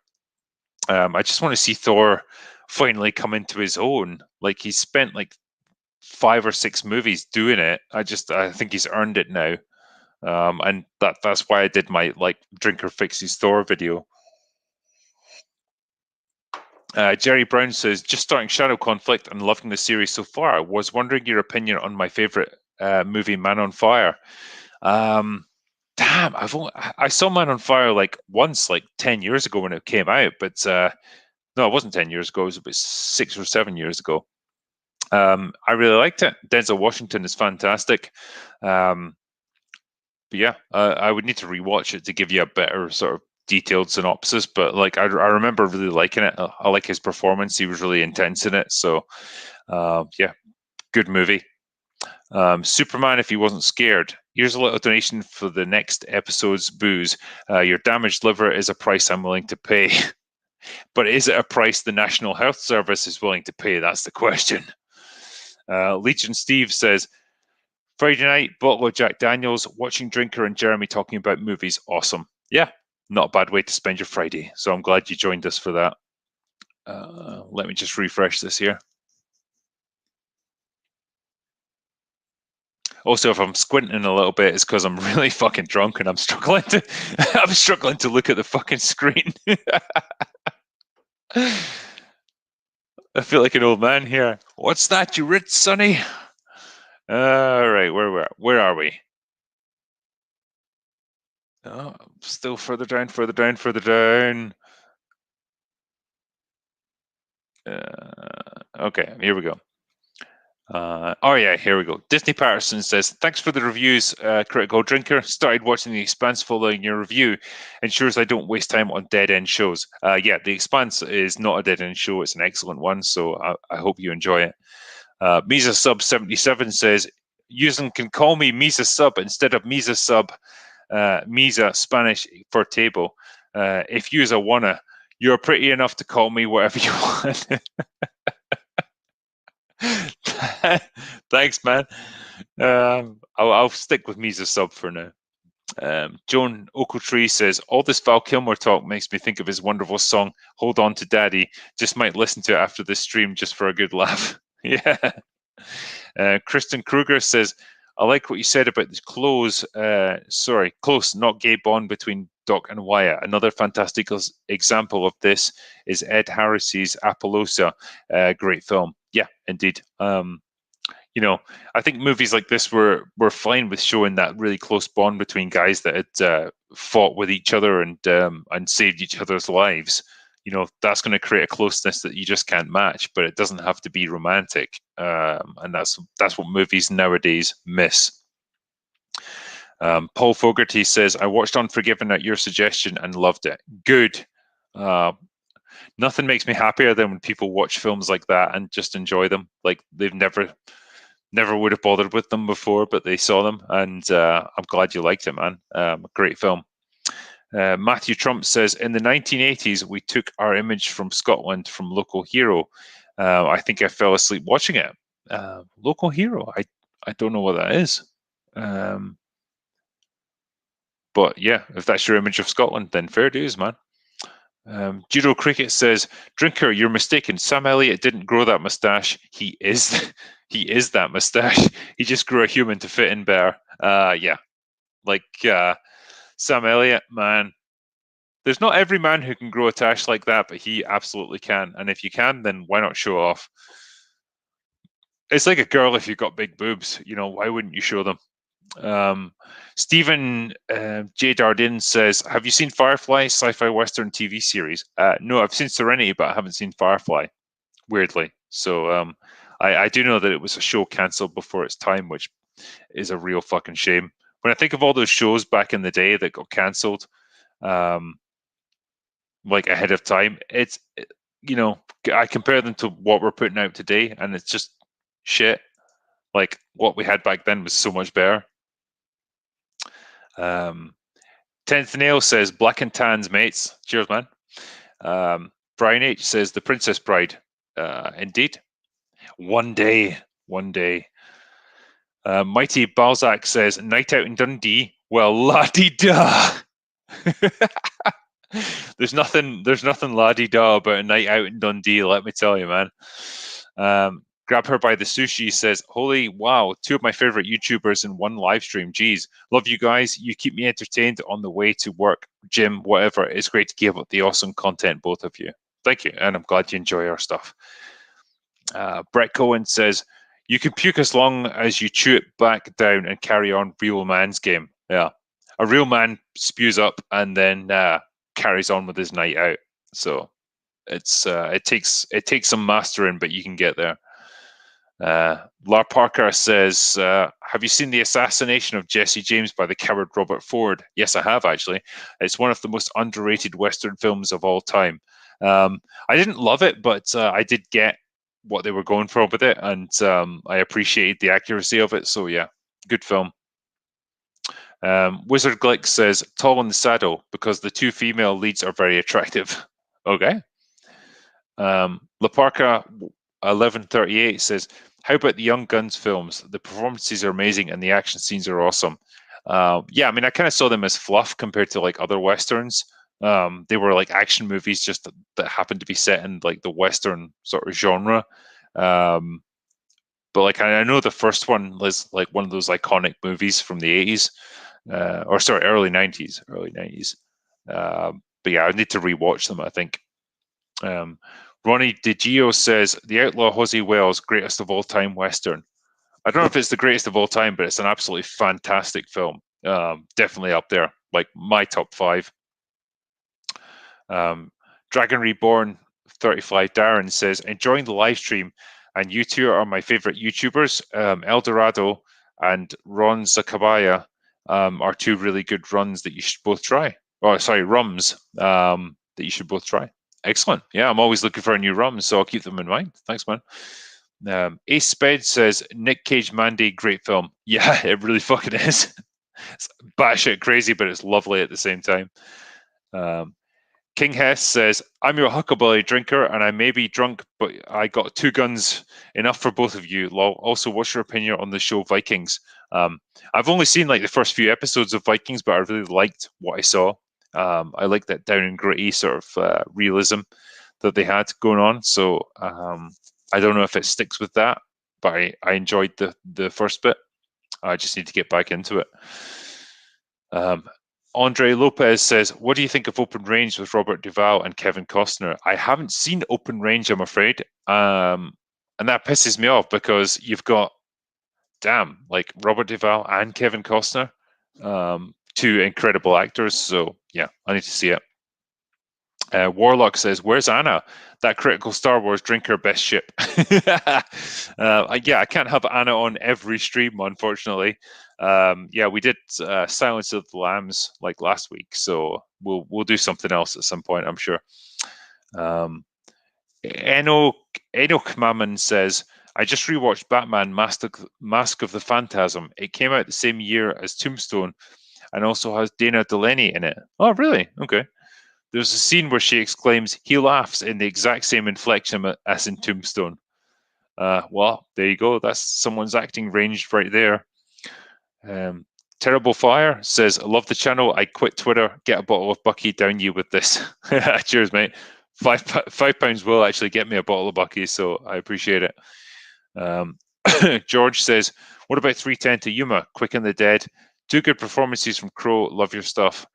You should do a movie TV culture column for Sargon. Yeah, it would be good to do a live stream with Sargon at some point. I was maybe going to do something like, fuck is it called? Oh, the one where like the humans are going to fight the bugs. Starship Troopers, that's the one. I think you might find that interesting, but we'll see. Honey Badger says, do you like Mortal Kombat, the 1995 film?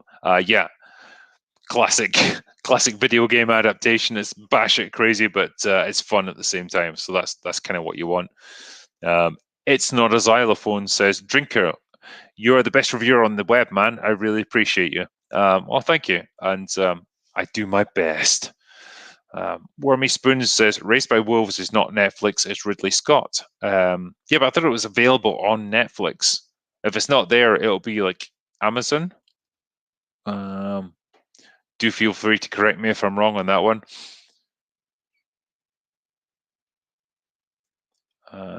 What's the next one here?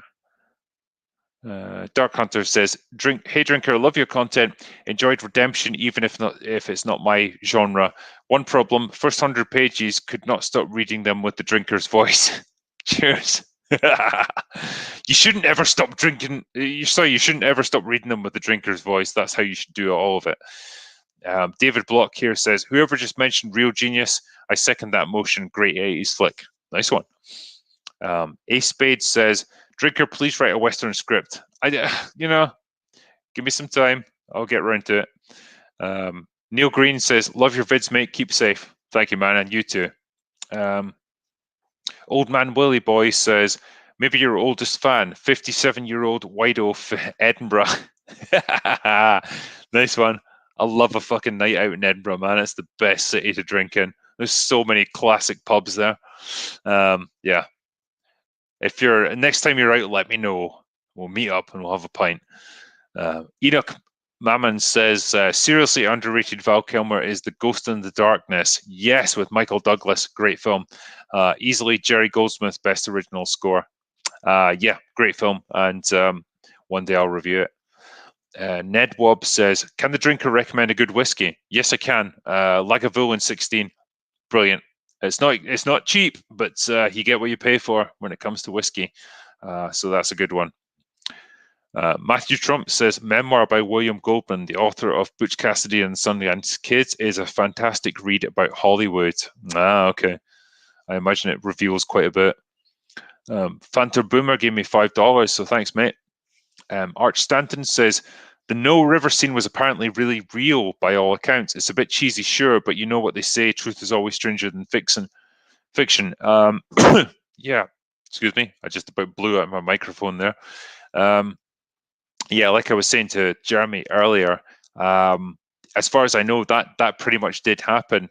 Curly Bill shot at Wyatt, missed him a couple of times with a shotgun. Then Wyatt kind of closed the range and then hit him point blank, right in the gut, and pretty much blew out his innards. So that's the way these fights were done, I suppose.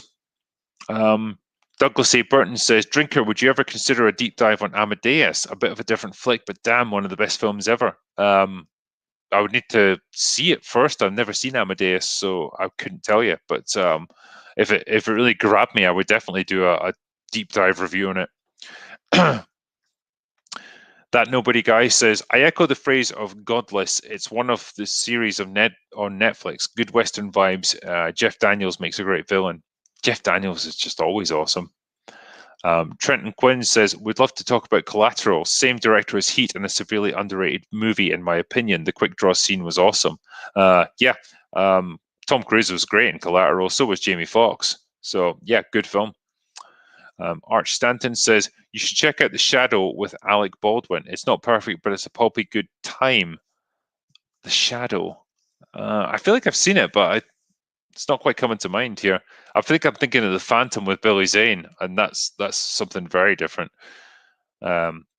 Jake Blankenship says, Okie Native represents our state well. Watch whatever they say. Yeah. Well, I watched Quigley Down Under, and it was good.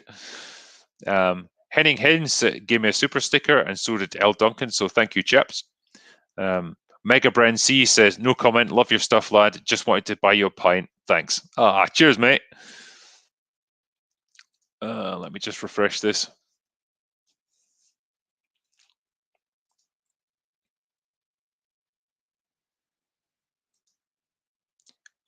Where is it?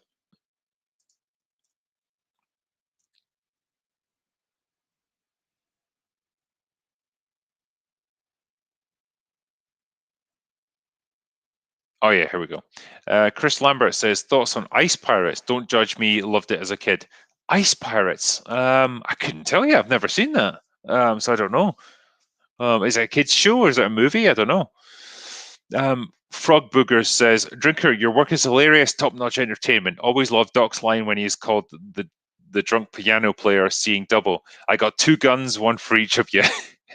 That's some fucking comeback, man. I love it.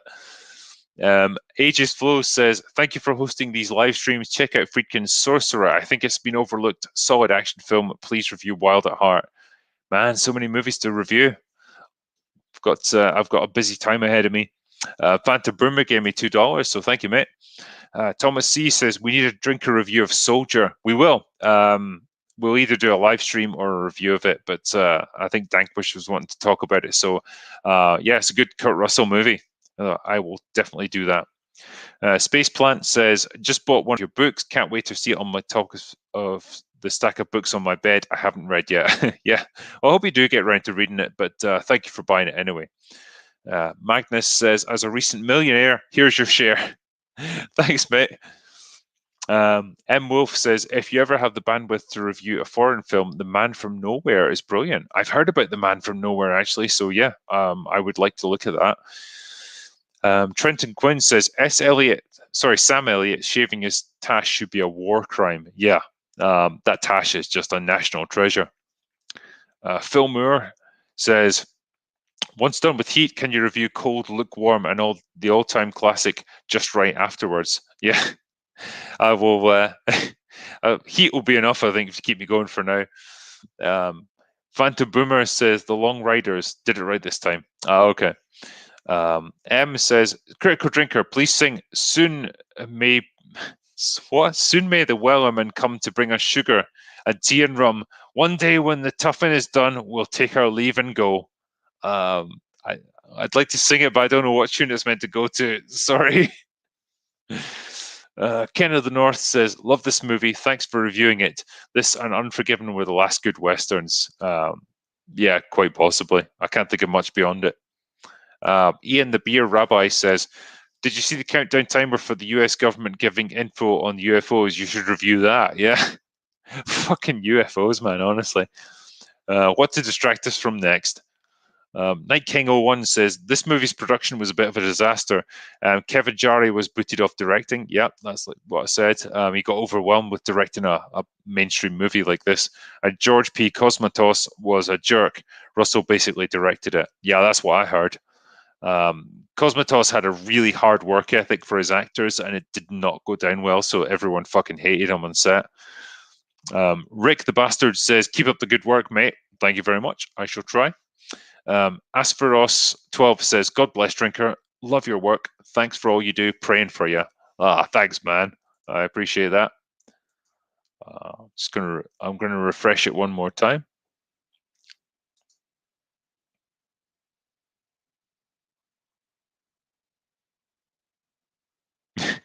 I'm on it says we should go to your local strip club and get fucked up, Tatiana, sometime. Yeah. She's mine. She belongs to me. Don't mess with Tatiana. But yeah, I can't imagine like being in close proximity to anyone anymore. It's like, how would strip clubs even function now? You'd have to wear a mask or something. It's like we live in a fucking dystopia at this point. What's the next one here? Bardrop says, Drinker, would you ever have Shadiversity on? Yes, I would absolutely love to have Shad on. I will speak to him about it, actually. I was thinking about that just the other day. I'll get him to pick a movie. I'm sure it'll be one that involves medieval warfare, and we'll have him on. Night King says, would love to see you review some older movies like Lawrence of Arabia, yeah, or Bridge on the River Kwai. Yes, both awesome films. Would be nice to get your perspective on them. Yeah. I really love drawing attention to these older films that maybe people nowadays don't see or don't remember anymore, because they nailed it performance-wise. They nailed it. Like, they didn't perhaps have the special effects that we have nowadays, but the actors and everything, the setup for it was always great. So yeah, I'd love to talk about stuff like that, and I will at some point. Nathan Peters Clark says, my great-grandfather was Wyatt Earp's boss. I hope so. That sounds awesome. Ringy542 says, can we get a review with you and Mr. H on the Alien series? I mean, I've already done Aliens. I've talked about that. But yeah, I'd be happy to talk about the others, like the first one or the third one in particular. Like, man, that was a bad movie. I hated that. So yeah, if Mr. H wants to do that, no problem. I think I pretty much covered everything. Let me just refresh it again, make sure I've not missed any super chats. Excuse me. No, Keegan Hamlin gave me a super sticker, so thanks for that, mate. But I believe we've gotten to the end of everything. I've done all the super chats, covered the movie. Yeah, I think we've pretty much done. Oh, wait, here's a couple here. Chris says, do Excalibur with Shad. Okay, I'll suggest that to him.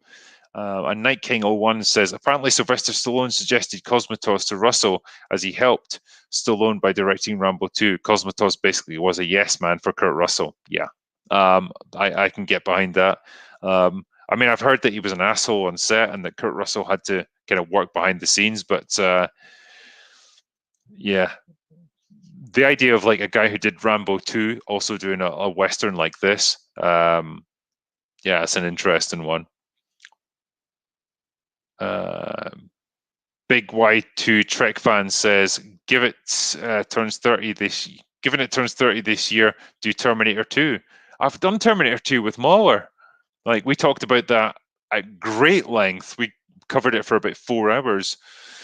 Fantastic film, absolutely love it. So yeah, it was a pleasure to talk about. 10th Nail says, do you really like Alien 3? I don't know if that's for me or someone else in chat, but Yeah, I don't like it. It really wasted Alien 2. Yeah. Okay. I believe we've gotten to the end of it. We've reached the end of the super chats. It's getting pretty late here in the UK, so I'm probably going to sign off now. I know Jeremy's obviously left already, but I will say thank you to him for coming into this this live stream, and it was great to talk about Tombstone. And thanks to everyone who's been in chat.